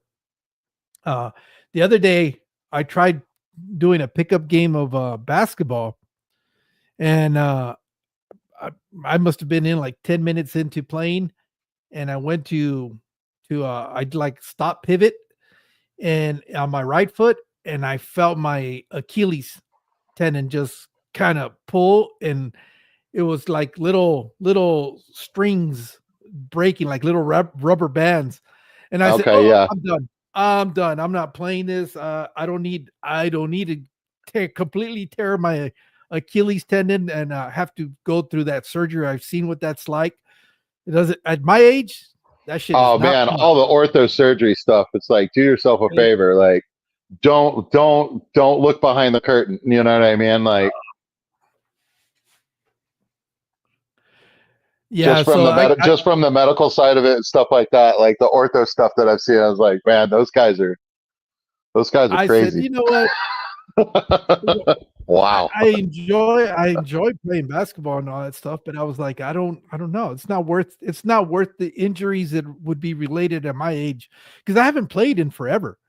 And Right. I'd grab a basketball here and there and just kind of shoot it, but I hadn't played. It was a 3-on-3, and I was playing with much younger guys. So when you play with younger guys, it's a whole different experience because they're wanting to run and do all this other stuff. When you play like Well, they don't all have to sports like be. They me, don't have to be younger. It doesn't take much to be more physically in shape than I am. You know what I mean? Like, you know what I mean? It's just like I know where I'm at. You know? You know what I mean? Like I was like, yeah, dude. I was like, I can't play with people that play regularly. Like that's where I'm at. You know. Yeah, so it was like I said, you know what? It's not. It was a good enough scare to go. Yeah, it's not worth it. Maybe it wasn't more than just a little bit of arthritis in my ankle, but just the idea of rupturing the Achilles, it was like, nope. You hear all the stories of when that shit ruptures and the tendon just goes up on your calf and they're having to go in there and try to dig it back. I said, nah, my luck, it's going to be one of those Yeah, bad that's rough. situations. Yeah, And for then to me, be I able to just need attach to I it, just need to be more physically active. You know what I mean? Like yeah, I need to take my fat butt on a walk. You know what I mean? yeah, Like yeah. It's just no. I used to be able to do it when I was more active and playing on a regular basis, but I used to do a lot of the 3-on-3 tournaments, the local stuff and stuff like that. But man, we're talking 20 years ago. I'm already in my 50s. I was in my 30s when I was doing all that stuff. And I used to love there was a time where I was this is also like my late teens, early 20s. There used to be a park in Phoenix, in northern Phoenix. And man, that was some of the best basketball I've ever played. Uh, it was every night. We were always doing pickup games, and we already had a group of guys that we played together well. And it was 5-on-5. That's why I love playing there because it was 5-on-5, full court. Just it was fun, and that's you, awesome.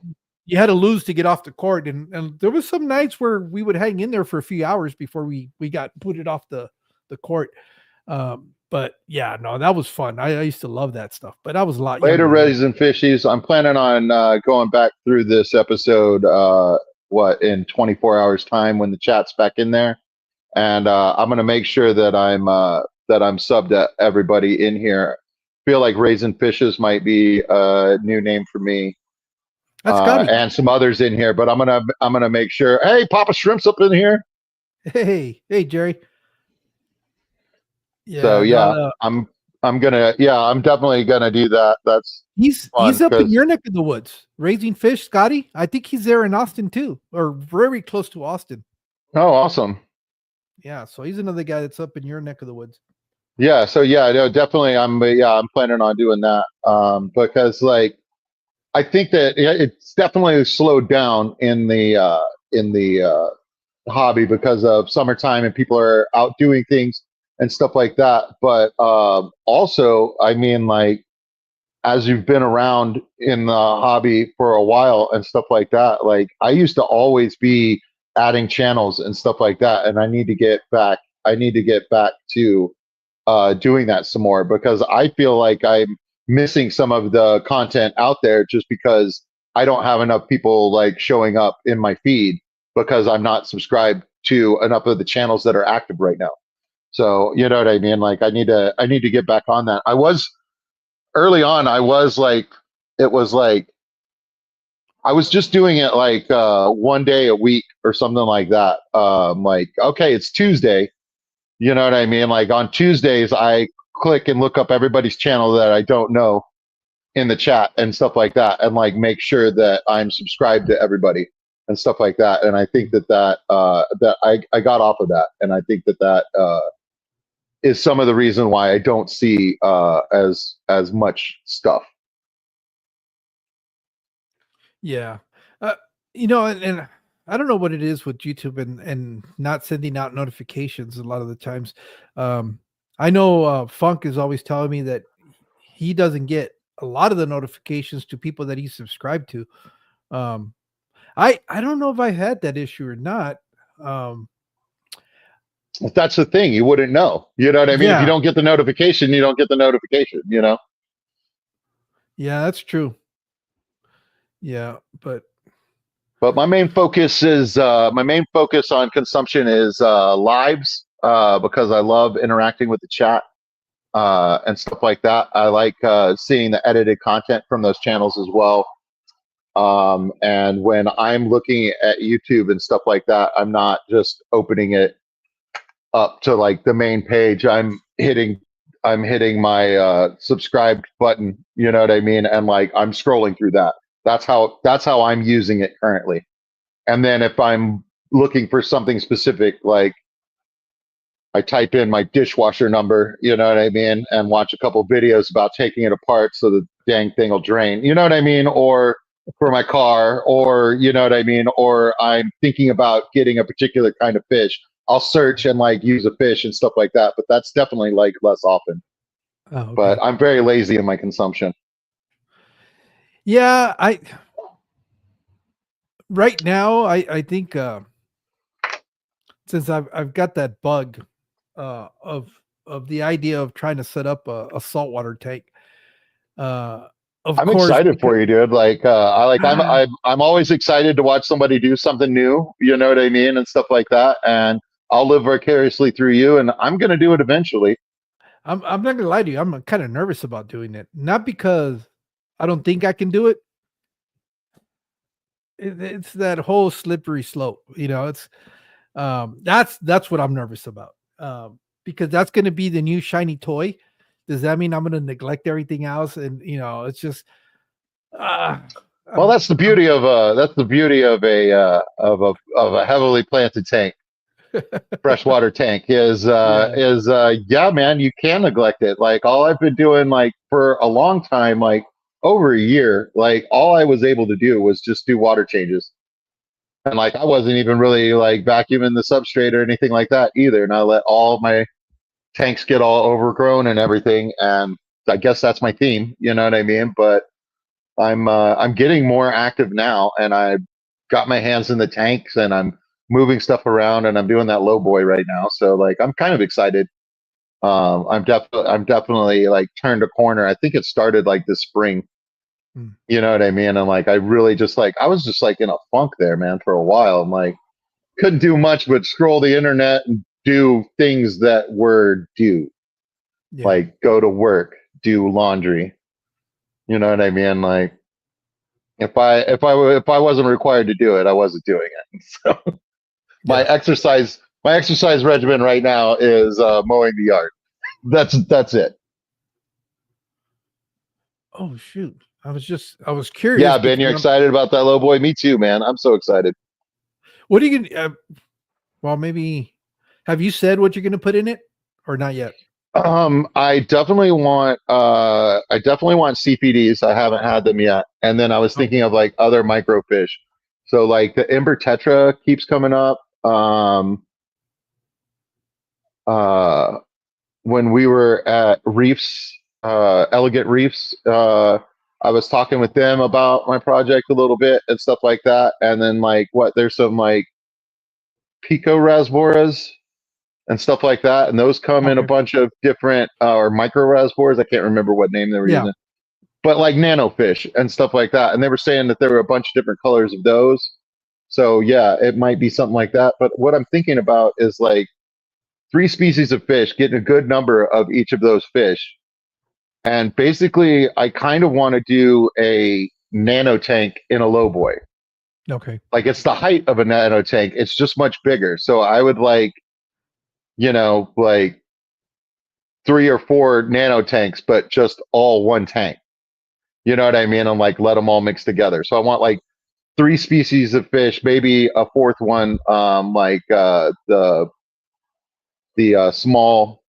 small quarries and stuff like that. And I was like I was kind of wanting to go nano and stuff like that, and like work with some small plants outside of the water as well. Yeah, it's the thing that their club president went full salt, but he's still dedicated to the freshwater club. Yeah, it's just I know myself. When we went to There's Elegant Reef, you Yeah. start looking at all the saltwater fish, and there's so many cool fish. The problem is you got to go big if you want to keep a lot of these really nice fish. You got to go big.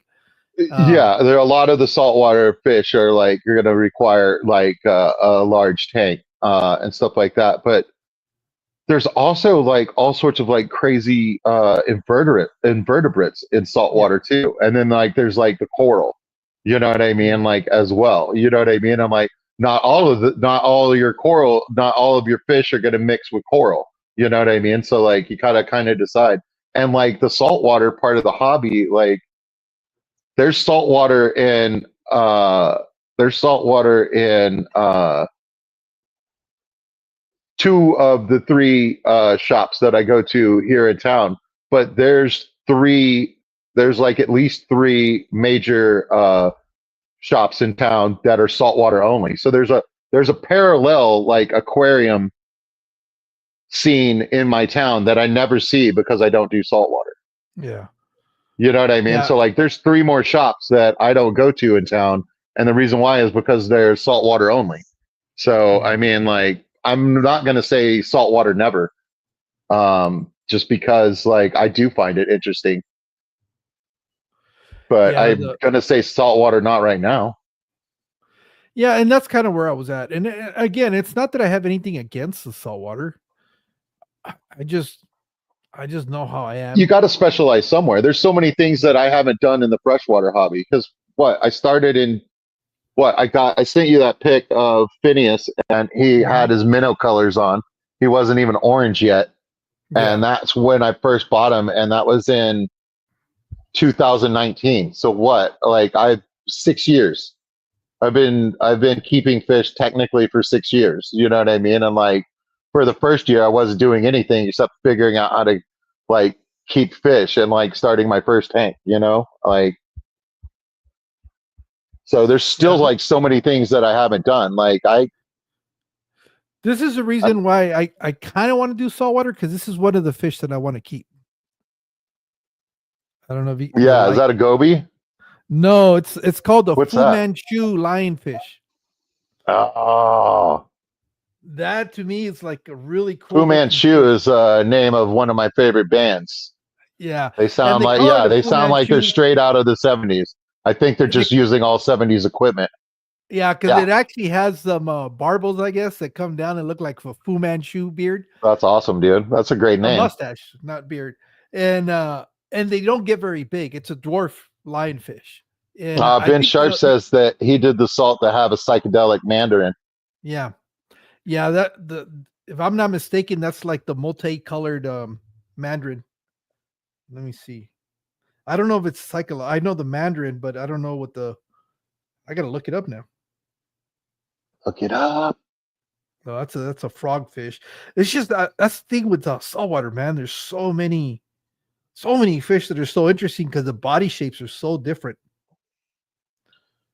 Yeah, Jeff says that he needs to move around more too. He says Joe got us electric pedal bikes for our anniversary to get us outside more. Yeah. Oh wow. Yeah. Yeah, that's No, cool I looking mean like fish. the colors in saltwater. I mean, freaking Here's a wild. gr- here's a green one. I don't know if it changes color to greens, but that's a cool looking That's fish. awesome. The only thing with this is the one that I'm used to seeing. But I think it's just a regular mandarin fish. It's the one that has the blues and the orange and all that stuff. Yeah. Oh, here's a better picture.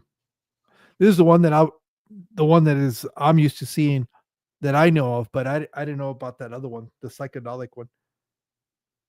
Yeah, you see, that's the whole thing. And I know that we try to justify that we have African cichlids as being like the cool colored fish, but Right. the colors, they just don't compare. I mean, as much as I love my freshwater fish, they don't hold a candle like to to the saltwater. I mean, you know, don't get me wrong, I still love a lot of especially like the micro, the nano fish is usually where you find a lot of these cool colors. Yeah. Yeah, they just don't compare. They don't compare to saltwater. Saltwater is just, you know, so much so different. So that's kind of where I'm at. And I think I'm moving away. I know the reason I was looking at doing that 90-gallon hexagon tank was because my wife suggested putting it indoors. And Right. if it was going to go indoors, it was going to be something for her. But that's like an impossible tank to do anything really. There's a reason why they're not so popular, because they're in the pain in the butt to try to do maintenance on them because they're so tall. Yeah. That one's like 36 inches tall, Um, and the opening on the top, if it was like the glass ones that have the plastic frame where the Yeah. entire top is open, that would be a different story. But because this is acrylic, it only has a section that's probably like 4 inches wide by 12 inches opening on the top. And that's the only access you have to get into that aquarium. So even to hardscape it, it's going to be a pain Yeah, in the butt. even a hardscape, you're going to have pieces that like come together in order to make something. And with that footprint and stuff like that, it seems like you would want like a tower in the center. Yeah.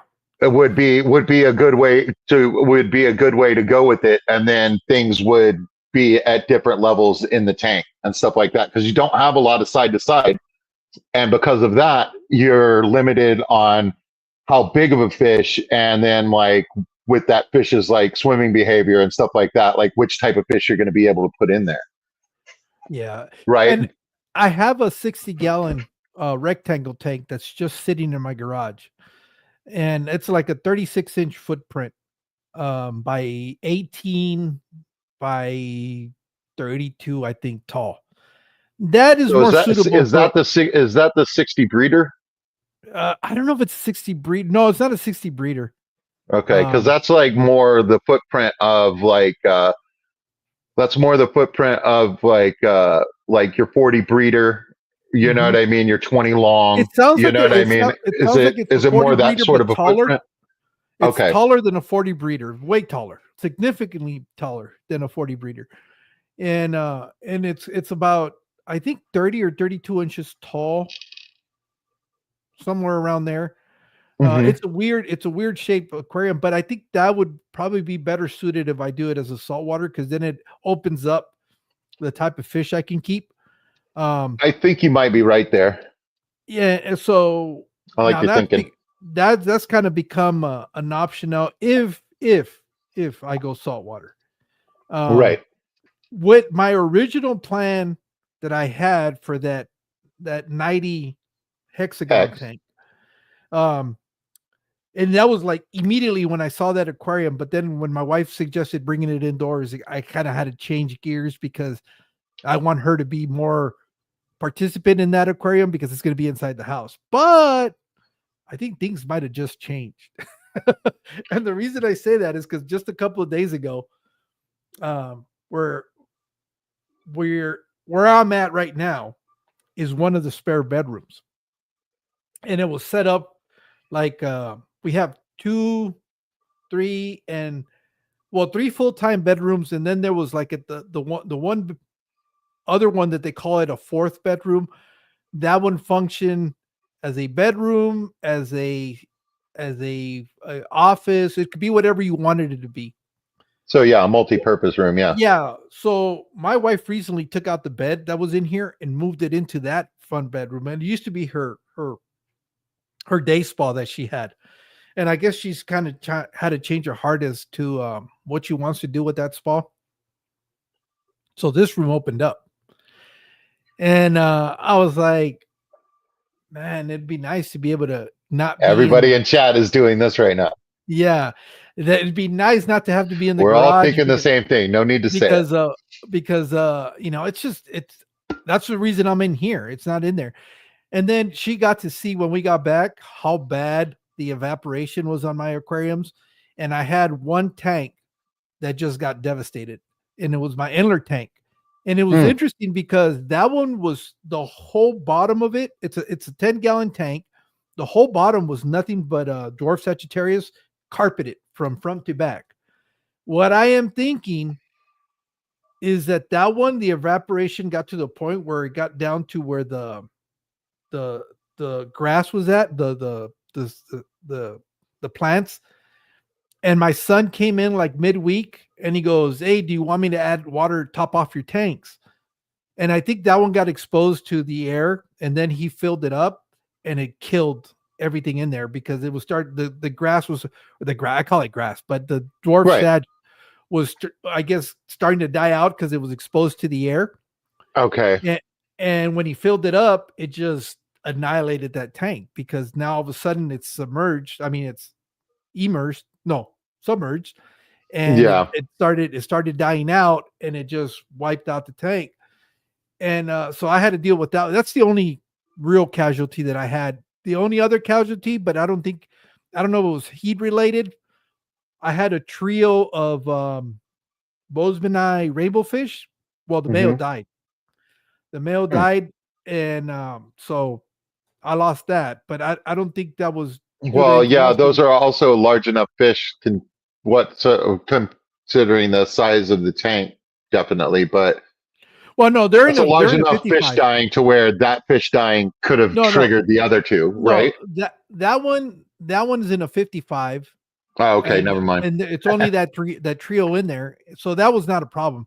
But the only thing I'm talking about the losses that I have during that week that I was gone. But I don't know. Yeah, I don't think that had anything to do other than the fish just die. Sometimes fish just die for no it's reason. true But too. I know the 10-gallon was definitely the only logical conclusion that I could come to is that the water evaporated so much out of, and then that one is kind of like real close to where I have the fan that circulates the air in the aquarium. So So that evaporation helps the happens. evaporation. Yeah, evaporation happens a lot quicker in that aquarium than any of the other aquariums that I have. So that's what I'm thinking because it was really hot. The hot weather, the fan blowing over it, the evaporation got low enough where maybe the tops of all this dwarf sedge, because it was probably about halfway up the height of that 10-gallon aquarium, which is not very tall. They're what, 10 inches, 12? I think they're about 10 inches tall, Yeah, a 10-gallon tank. And so I think all those tips of that plants were starting to dry out and die when my son filled it back up. Now I had everything, just decomposing in the, how tall is it? 12, Yeah, 12 inches. So 12 the inches plants tall. were so the plants were coming up at least 6 inches because it was easily above the height of half of the aquarium. So it doesn't take that was, I guess it just got low enough where the top started decomposing. And then when he filled it up, it just kind of just killed everything in there. Right, and As soon as I walked, with the decomposition, like you can use all of your KH up yeah, with the plants dying and stuff like that, and then like that flips the chemistry in the tank, and that's enough. yeah, yeah. Although I was surprised there were some survivors. I left them in there, but that tank is no longer planet. You Yeah. can't even see anything in there. But as soon as I walked in there, I could smell it, and I go, "Oops, something went wrong," and that was it. Uh, the little bit of plant material that was in there was like translucent and it was slimy. So I was like, yeah, I immediately did a water change, scooped up a bunch of the decayed plants that were in there and reset it. But it's doing fine now. But that was the only major setback that I Yeah. had, which is, it's not it really is not much. But with my wife's suggesting that maybe I should move in here, my initial reaction was if I do, then I'll get rid of some of the aquariums, which now I'm having a I'm second guessing that comment. But maybe not. Maybe I need to reassess what I'm doing and focus more instead of having so many tanks. Maybe if I downsize to a few tanks where it's 100% focus on those tanks, it might be different. I don't know yet, and I don't What even type know. of endlers did you have in there? Blue Star. Okay. I'm not I've got worried some about P it. type, and I don't know what the other ones are. I'm not worried But about it because I had split up that colony, so I have a 20 long that is okay. just full of them. All right. So it sucked. Obviously, it sucks, but I'm not. At least it's not something that I'm out of. It's something that I can, with time, be able to replenish. Now, the other thing with the problem is it's just fucking sucks being in the garage because it's so hot.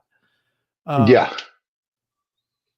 I, I just have to rethink a lot of things. It's one of those things where now an opportunity that I hadn't really thought about is kind of opened up, and it's kind of making me rethink everything that I'm doing and how I want to do it. Um, I've always had a vision of the fish room that I want, and just to put like an image in your mind, I've always Four liked thousand square foot warehouse.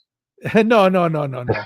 I've always liked the MD Fish Tank's studio, the way he has it set up with the type of display tanks that he has. That's kind of always been my aspiration, is to be able to set up a fish room similar to that, not to that scale because he's got a whole warehouse. But if I Yeah. can set up a small section and make it look like that, that would be like the ultimate accomplishment for me. That all of a sudden kind of opens up if I can come in here, because now I don't have to worry about extreme temperatures. Everything in here is temperature controlled. Um, but now I got to really think, am I going to do display tanks?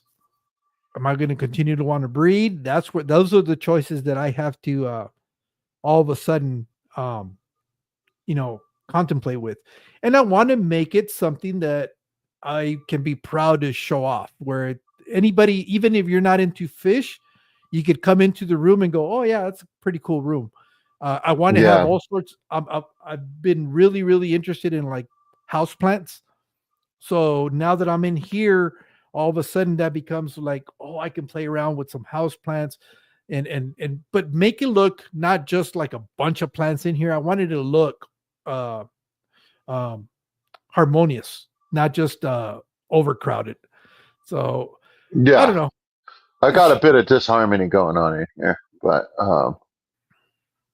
I'm enjoying it. You know what I mean? It's all a work in progress. For me, I want to take all these overgrown tanks and like I just moved a bunch of tanks. So I'm doing this project here, and then I've got two tanks that I added behind me, and those have carbenzis in them, and then my mosquito fish. So I have the opportunity to put some plants in there. So then I can take some of these jungle tanks and stuff like that, thin them out a bit and stuff like that. And yeah, I'd like to do a little bit of aquascaping and arranging tanks and like making them look nice and stuff like that. And with almost, well, what I think in here it's 26 tanks now. Yeah. So you know what I mean? Like I have that opportunity over and over again. So like, yeah, the first couple I do will probably look very similar to the ones that I have right now. But like by the time I get done with 26 of them, it'll definitely be different than the first one I did. You know what I mean? So like I'm really excited about the opportunity to do that and have my hands in the tanks and like I don't know, doing some stuff. Yeah. Yeah. So now I gotta, like I said, HHD. these are all good problems to have. Hey, Right. Jake. Um, but I've I've played with the idea of, for a while. I've been kind of wanting to do like an African cichlid tank, but that was mostly because I was outside. I still kind of want to do. I've always wanted to do like a Lake Tanganyika tank, but not just shellies, because I have shellies and Yeah. down that 50 55 gallon. Oh no, the 50 gallon low boy that I have outside, and I like the way it scaped, but the fish, it's shellies. You're not going to get a lot of movement. Um, You don't have a anytime. lot of opportunity for plants either. Well, that's not true. See, Oh, really? I'm. Tell me. Oh yeah, Tell me about that. yeah. I Jungle Val has gone wild in there, to the point where I had to take it off the front glass. That they once I found out that once they establish their territories, they don't mess with a lot of. They're not constantly changing things up. They don't. I Okay. So found they I do kind of found settle in, they do settle in, and I have obviously rhizome plants. I have some anubias in there. I right? thought they were gonna try to dig around that area. They haven't. They've left Huh. it alone. I have some bobitis that Stephen Pete gave me, and I put that in there, and it's doing fine. They haven't dug it up. Hmm. Well, not dug it. They're not going to dig it up because it has rhizomes. It's sitting on pieces of stone or wedged in between there, but they Right. haven't dug under the stone to try to make caves or anything like that. I do have a lot of rocks, a whole bunch of rock work in there, and they've kind of chosen different areas within that aquarium to establish themselves. And I had some jungle veil that I had put in the very back that started creeping all the way around the front. And for a while there, it was the whole front was just one solid stream of a runner of jungle veil, and they weren't digging it up. Uh, I know what that's like. Yeah, You know what I mean? Like, yeah. So yeah, and then I started adding plants, the wet feed plants. They're the house plants where all the roots are only in the water, and that's thriving really well. It's that tank gives me no problems. Water is always crystal clear. Only issue I have is I got to go in there, and I did have some blackbeard algae on the sand and on the shells, yeah, and then some green spot algae on the glass because of the light intensity. But if it yeah. wasn't for that, I mean, that tank has kind of been set it and forget it. Now, I'd like to change the livestock in that tank for something that's more interactive. And I've always wanted to do a tetra tank.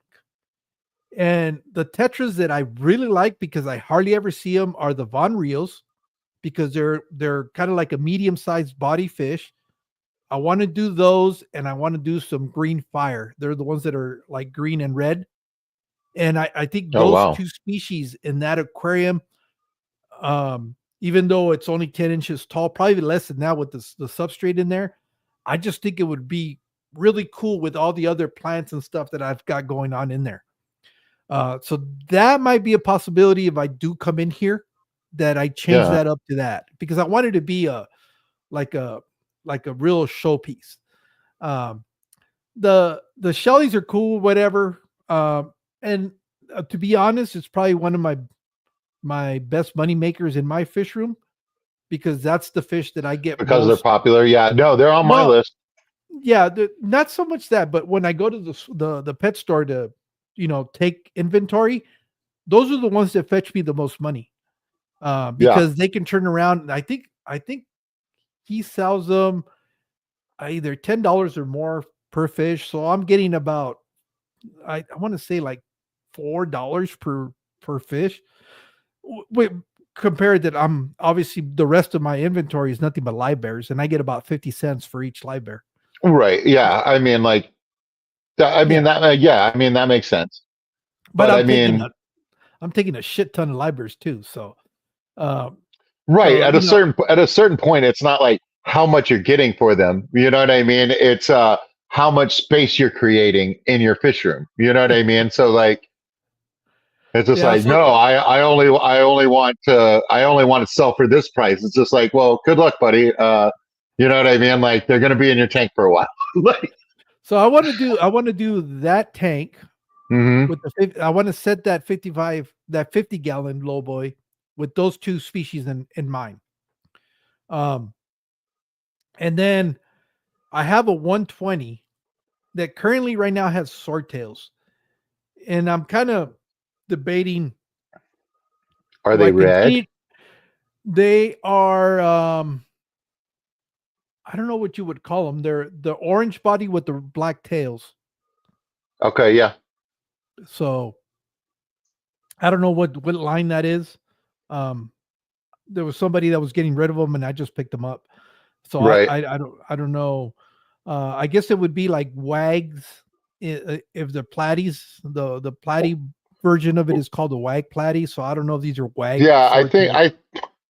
I want to say it probably is, but I don't know for So, certain. You know what but I mean? Like I haven't really somebody has digged. an opinion that is if somebody has an opinion about it, you know what I mean? Like I'm Yeah. sure, but I So don't. I have those in there.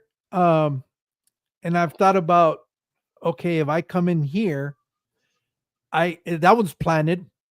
Right now it's a little bit neglected because it's in the garage. Yeah. I think if I bring it in here, I can really start doing more with the plants that are in there. I might just make it a community live bird tank, and I don't care um what happens as far as hybridizing. Yeah, lines and stuff like that. Yeah, I'm Yeah. with you. Um, you know, Have some personally, whoopsies. I don't. Yeah, personally, I don't really care about keeping a straight line. I just like the way they look. So Yeah, that I might leave alone and just add some more different live bears in it and just call it my live bear tank. I currently have the 55, which is my version of Stephen P's mosh pit. That's where I throw all my coals. nice. Um, where it's just, and it's not physical coals. It's just I had a couple of straight lines that I was trying to keep straight, so I would pull stuff out of there. Right. So you But pull the one that is missing the pattern. You just take yeah, that guy out. You know what I mean? yeah. Like that makes sense. But I'm a sucker for just all different sorts of colors. So I might just consolidate all my guppies and just throw them all in there and just keep that 55 with nothing but guppies. That's it. Just guppies. I don't care. Let them make whatever colors they want to make. I'm no longer care about carrying straight lines or anything like that. If people want to buy them, they can buy them. If they don't, I don't care because I really like watching that tank. I like Yeah, how you just like watching the different gene expression. You know what I yeah. mean? Yeah. So that's probably what's going to happen with that aquarium. So that's going to free up a bunch of other tanks. I've always Excuse wanted to me. do a barb tank that's not tiger barbs. I want to do all the other There's different so many types of. different barbs out there, man. Yeah, I know. So I might want to do one tank that is a community barb tank. Now, I do have another 55 that I currently have the barbs in there, but I'm down to like 3 barbs, tiger barbs now. So I might just move all my other barbs that I have because I have goldens, I have checkerboards, cherry barbs. What other barbs do I have in my fish room? I think those are the ones that I have. I might just throw them all into that one tank and have it do be. And I have a blue Garami who's been in there forever, and I think that's just going to become like my Asian aquarium, you know, and Yeah. continue to run that one that way, and that's going to free up some other tanks for me. I definitely want to have a goldfish tank. I don't think I would ever go without not having a goldfish tank anymore. Um, It's pretty special to me too. Like my first fish well, you was a see, and it's goldfish, funny you because know? it was never a fish that I personally wanted to keep. I was like one of those, I don't want goldfish, it's too common, whatever. If it I think wasn't a for lot my of people grand feel that way. if it wasn't for my grandkids picking those fish and the original fish that they picked, they're, I got rid of them, and almost instantly when I got rid of them, I was missing them. So I know, it got dude. I it got love to a that carp. point. and so I think I have to have one goldfish tank. I don't know what size that's going to be. I have to figure out what size I want to put them in or what I have available. Maybe the 90-gallon hexa tank becomes the goldfish tank. And I don't need a lot of goldfish. If I have like 3 or 4 goldfish in there, I'll be more than happy. Uh, so that's the possibility, and I already have them there. Yeah, every time I've added a fourth, it's gone back down to three. I think three is the number. Yeah, and I have currently 4 that are doing fine. So those guys might get upgraded to that 90-gallon. And those guys do tend to use the entire water column. So I think they might be the ideal Yeah, fish. goldfish don't care about the left or right as much. I don't think, because in my 75, there's three good sized fish in there, and they spend most of their time in like together on top of each other. You know what I mean? In like one spot. But so they're always like gathered up together. You know what I mean? And there's plenty of empty space in the tank and stuff like that. So they do like to sip that. Oh my Yeah. goodness! It's gonna make us I was blush. telling you, man. I was telling you like that picture of us. That picture of us in the. I was like, Okay. "Where's some handsome gentlemen?" We're Here you lucky go. that we weren't harassed more as we moved about San Antonio, you know? Yeah, Jake saying that longer tank is better. So okay, so then maybe that I'll discard that idea. But Well, I yeah, I definitely, mean, but I don't think that they necessarily care that much. They definitely want substrate that they can sift through. My guys spend a lot of time doing that. Like I give them duckweed, they know the duckweed's up there. I know they're going to eat the duckweed. They know they're going to eat the duckweed, but they're going to sift all of the substrate first because they didn't want duckweed. oh, see, I have a one. I always forget about this, but I have a Rubbermaid 150 that's outside, and that's definitely the tank that would be for them. Here's my thinking: if I come in here, then I can set that up in my garage, and it'll be my goldfish pond. But I want to be able to see the goldfish, though. I'm serious about really Oh, they'll enjoying come the up to the goldfish. surface begging for food. If they can't Oh, see I you know. through the glass, they're gonna poke their head out the top. You know what I mean? So like it's like more of like a koi experience. Yeah, You know what so I mean? there's that possibility. Or I have to figure out a tank big enough to be able to keep them. Because like I said, I have the 150 where I have the angels. I don't think I'm going to get rid of the angel fish because my wife really likes them, and so. But I'm quickly running out of space in this little room, so that's the other thing, and so I really have to think long and hard as to what I'm going to do. I know I could buy big tanks. I could probably put them in this wall because this wall is 11 feet long. Okay, So yeah, that's a good size. I have all my the big tanks, the 150 and the 120 are on those rolling racks that I have, and I can put them Okay. side by side, and that could probably be my new backdrop. And on the top of that rack, I have the 50-gallon lowboy, and then I have a 55 where I have the rainbow fish. Okay. That aquarium, I'm not a it's not a very pleasing aquarium. It was a free aquarium, but it works. And since I was Right. trying to breed stuff off of that, that's why I still have it. Um, Yeah. so I don't know if that makes the transition back into the fish room or not. I hate getting rid of aquariums, but like you need to keep the garage going. That kind of is not a lie, but it's not healthy for the fish to be in the garage unless I get a AC unit in there. But Yeah, it was a big expense. That's definitely the largest expense. But I mean like my neighbor across the street's an insulation guy. So I got the insulation for 500. oh, The okay, Mr. Cool unit that I got was 2 grand. see And that's to get one put in, my buddy is an HVAC guy, so he came up and helped me that weekend put it in. It would have been twice as much, so it would have been 4 grand. You know what I mean? Like that's a that's a big ask. But with the insulation and the so for $2,500, I now have a room that I can put fish tanks in. Water hits the ground, it rolls towards the doors. You know what I mean? yeah. Like the wife is okay with it being here and stuff like that. If I was bringing a bunch of tanks inside the house, I think that it would be a problem. You know what I Well, mean? that was the one thing she said. You're gonna have to be extremely careful with doing water changes because I don't want you dropping water on the floor all over the place. Because she sees what I do in the garage, but in the garage I'm a lot more careless because it's a garage. It's Um, cement floor. uh, yeah, I know, Jorge. When you're there and stuff like that, what you do is you get new shower curtain liners.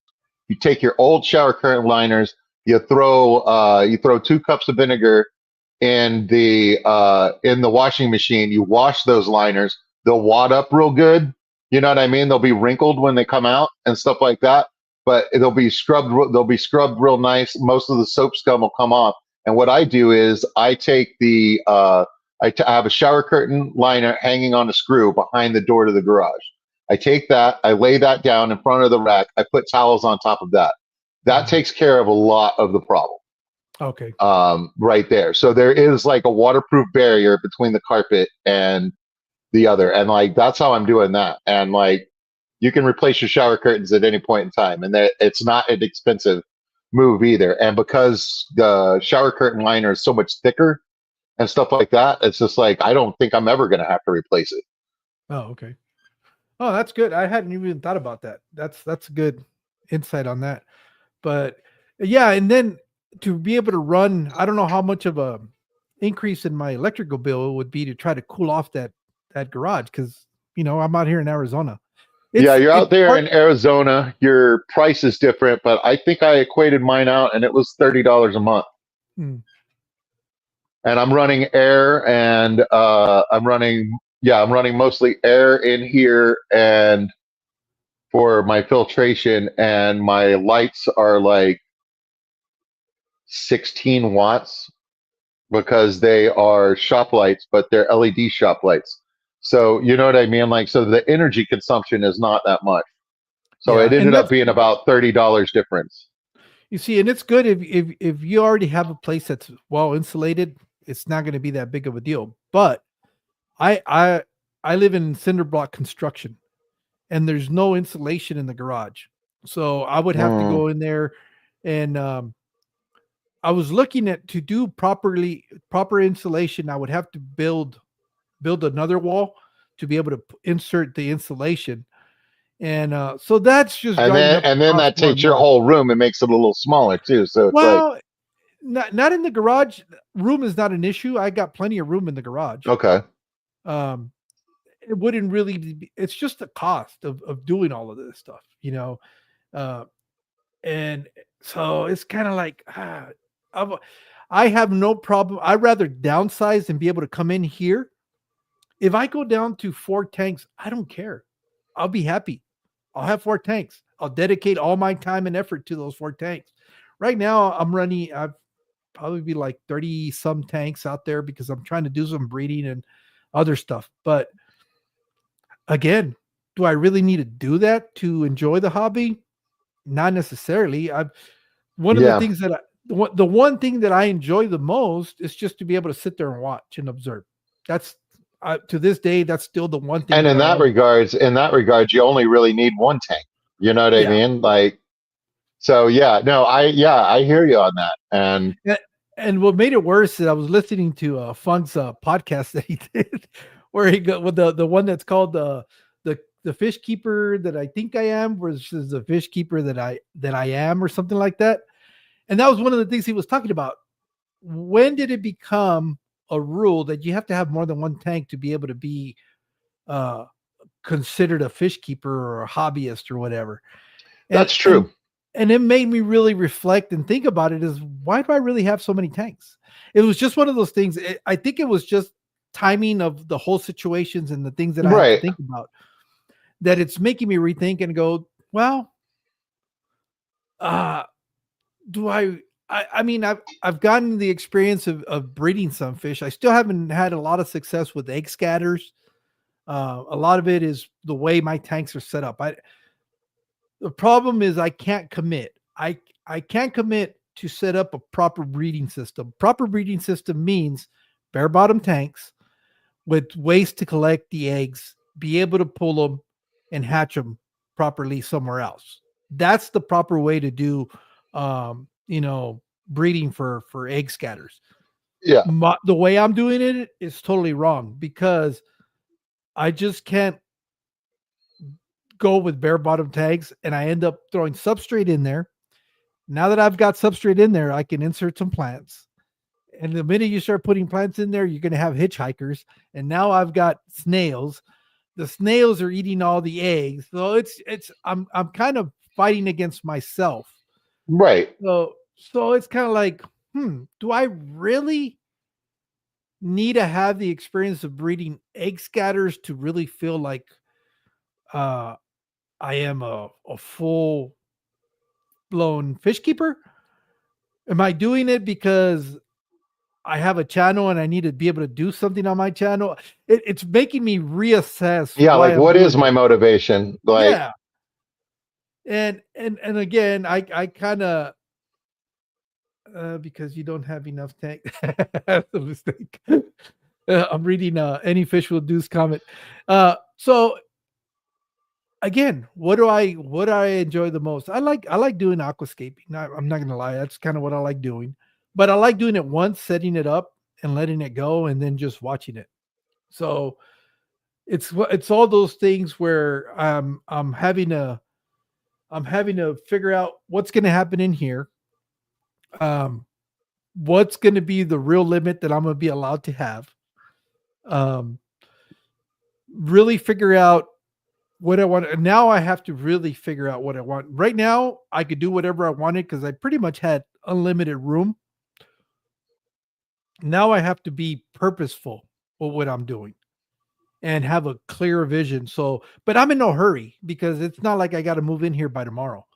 So and then I have to have a place to live stream. And half of the year I'm in here because the heat is unbearable in the garage. Uh, and as much as I would love to be able to have a backdrop of my aquariums, um, I don't because I gotta go hide indoors or sit out there and just bear the heat. But then I'm I'm miserable, and I don't want Yeah, to be out there. So I don't know. They're good problems to have. What is for what is sure. the what does my friend always say? Those are first world problems. Right, exactly. You know what I mean? Like a benefit of being in the first world. You know what I mean? It's just like So, but we get to have those problems. Like that's why I like it here in the fish room. You know what I mean? Like like my problems are, like figuring out what I want to do with my tanks. You know what I mean? I don't have to worry about any of the other stuff going outside. You know what I mean? So it's like it's just me in the room. Very nice. Like it. yeah, and that's the other thing I keep seeing in the comments. You're gonna flood it. You're gonna wet the carpet. So I guess I'm gonna have to invest in a shop vac. Well, I have a shop vac, but what are those carpet dryers, the blowers that they put when they do carpet cleaning? I might or a dehumidifier in here, but I don't know. Uh, Yeah, but I'll, I mean, like you can also, if you're going to start putting fish tanks in there and stuff like that, you can pull the carpet out of that one room. You know what I yeah. mean? You know what I mean? And like do one room and like do some sort of a good like laminate or something that would be decent for that sort of thing. But you can't do it once you get the racks in there. You know what I mean? So you definitely gotta do that or not do that first. Yeah. Yeah, that's see that's part of the things is I got to make sure what it is that I decide to do. But this is why you got to love the community. Yeah, Uh, they're gonna harass me because if I downsize, which is fine. I mean, I don't have a problem. I have always enjoyed a a good good heckling. yeah, a good heckling. That's part of the fun. I mean, I it would think be the reason boring. I think the reason why a lot of the hobby, it's like, oh, you're not a hobbyist unless you got like a bunch of tanks and stuff like that, is because like who's going to get on, and more people are going to get on and share what's going on if they have a multi-take syndrome like hoarding type situation. Anybody out there with just one fish tank is just as much of a fish keeper as I am, and honestly, in some ways They have I am self control. jealous. You They know what have I self mean? I am control. jealous that you just have one tank to deal with. You know what I Yeah. mean? Because like I'm not maintaining these great. You know what I mean? I'm not putting in tons of effort, but the little effort that I am putting in, you multiply that by 26. You know what I mean? Like still takes many hours. You know what I mean? So like, Yeah. to be honest, like yeah, people might poke fun at you and stuff like that, but they might also be like, well, it is kind of nice that it would be nice if I only had one tank to deal with. You know what I mean? Like, There you go. Look at Keith. Keith has got zero tanks going, and he's still here. right, yeah, yeah, and KJE. There's some positives to that. Am I correct? You know what I mean? Like you don't like just from your chat and stuff like that. You don't seem like a guy who's down about it. You know what I mean? Like you don't sound like you're sad about that. Yeah, I- downsizing to me means not having 30 some tanks, but it's Right. not downsizing to one tank because I already told you what I really want to set up, and that's like Right. 4 tanks. And then I still haven't even talked about doing a saltwater tank, so that's like 5 tanks. So, it's never going to be, to be honest, I could easily probably fit in like 10 really nice tanks in here. And Mm. that's, I think that might be the route to go. Um, but I don't know. I'm so compulsive that I'll I figure know, out a like way that's to, the rub. But you want to know what? But like challenging yourself in that yeah, way. Look. Even if it goes the way you think that it probably will. You know what I mean? But like the fact that you're challenging yourself and stuff like that, like that's where all like the growth comes in.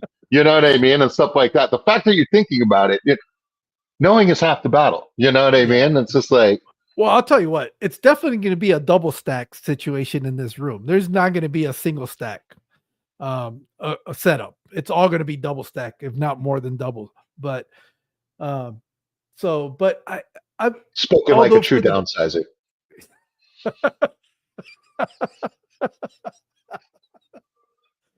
now what I'm double stacking is that's going to be the challenge.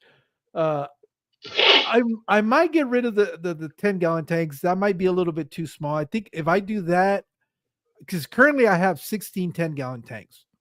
I'm thinking I'd rather go down to 8 20 longs, which would be more beneficial for if I wanted to continue to do breeding. Um, it's just you can do a little bit more with that. Go Yeah, I 60 love the gallons. I love the 20 long. That's probably my favorite tank. But I like anything with that footprint just because I got Corey disease. Yeah, Fathom says do 60 gallons so you can triple. Triple stacks, yeah. So, but the problem is, and this is the same problem I'm running into in the fish room. You start getting down to the lower tanks, the ones that are closer to the ground, and it Spent a becomes a lot of time problem. talking about that last night.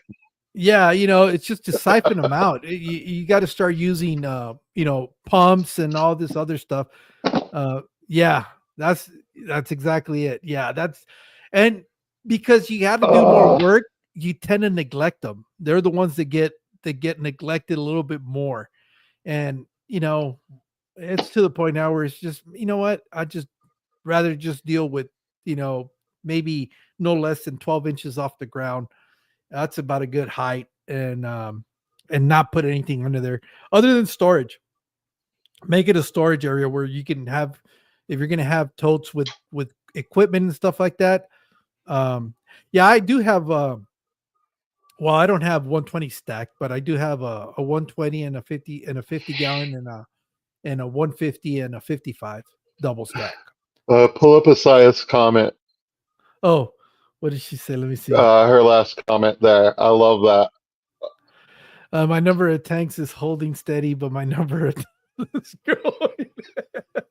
Pay no attention to the 10 gallons in the closet. Still in boxes. Yeah, that's we it's It's just funny like, you because know we what I can mean? The all, multi take syndrome is just always like over your shoulder, like, yeah. Yeah, it's funny because we can all you relate know to what you that. That's should do. the storage for the win. uh and of course there's a whole side of the garage where the exit door that my wife wants me to kind of make it a little sitting area, and she wants me to build like a, and this is all for me, that she says you can go out there and sit down in the winter and you can smoke your cigars and live stream and do all, she's thinking all of this for me. So I was like, okay, that's cool. She's giving me the green light to do that, but I would have to I build think like a that's so pergola. cool, man. I would have to build like a little pergola out there. I have some what do you call pavers Hmm. that I got from my son. She goes, lay those down, make yourself a nice little section out there where you can put a little table out there, put your chair. If because she's thinking like in the winter and the fall where the weather is really nice out here. She goes, you Yeah. can go out there, and because she knows that's usually the time of the year where I like to sit out and smoke cigars because you can't do that indoors. I mean, you could, but I like being married, and and I like my house the way it smells now. And Right. Yeah, exactly. That's what I'm talking about. It's like there's no reason to have like the lingering smoke smell. It's like yeah, it's not, I mean, it's nostalgic to me in ways like when I run into it, but like I'm not looking for that to be part of my daily life. Um hey, I need to take a bio break. So just like give me 3 or 4 minutes here, okay, bud? yeah, yeah. You got it. Well, we can wrap it up. We've been on for 2.5 hours. You know that, right?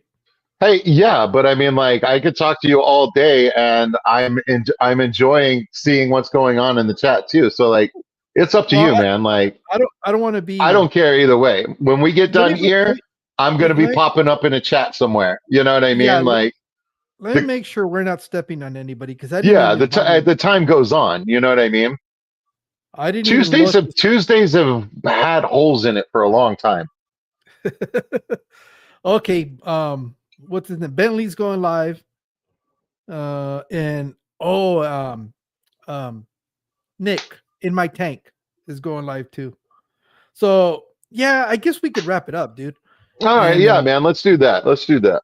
let's wrap it up. And yeah, you guys got 30 plus. Keep rolling. Yeah, I know. It's been consistent. Well, I've been very fortunate that those numbers are kind of on par with every time I go live. And that is really you guys that watch it. I just want to say thank you because you consistently support everything that I do. And um, that to me is priceless. Yeah, no, But when the chat throws up, it's nice. You know what I mean? When the chat dies. You know what I mean? yeah, Like, but well, like the chat never dies. you've got a healthy community and everybody's chatting in there and stuff like that. And I think that that's great. This is a place where you come to like interact with each other as well as like see what's going on. He's brutally. He goes, "You trampled everybody, and they're getting close to ending." Well, right on. Well, let's just take a bio break and let's just call this a hangout stream. Let's pretend like it's 2020. All right. Well, okay. We're gonna take a quick break. We'll be right back, and We'll be we'll right continue back. going. And we're gonna continue. Let's just I do don't it. I don't have any music that I can play and well, everybody's leaving there because I said we were done. Okay, let's just wrap it up. That would be the right thing to do. You're muted. You're muted. Unmute yourself. All right, Get Mike. out of here. That doesn't mean we can't do this again. I know you and I could sit here and do. Yeah, no, we can definitely do this again, brother. Like I appreciate it. It's been a great time. You know what I mean? Like, yeah. I would definitely do it again. For sure. All right. Well, thank I you won't guys. make you wait 2 years this time. Yeah, no. Thank you guys for being here. Again, I just can't say enough how much I appreciate that. We're gonna be out of here. Well, I know we'll find each other in a chat somewhere throughout the rest of the week. So you guys take care. Thank you so much. And Mike, thank you. You're welcome, buddy. Anytime. And we're doing this.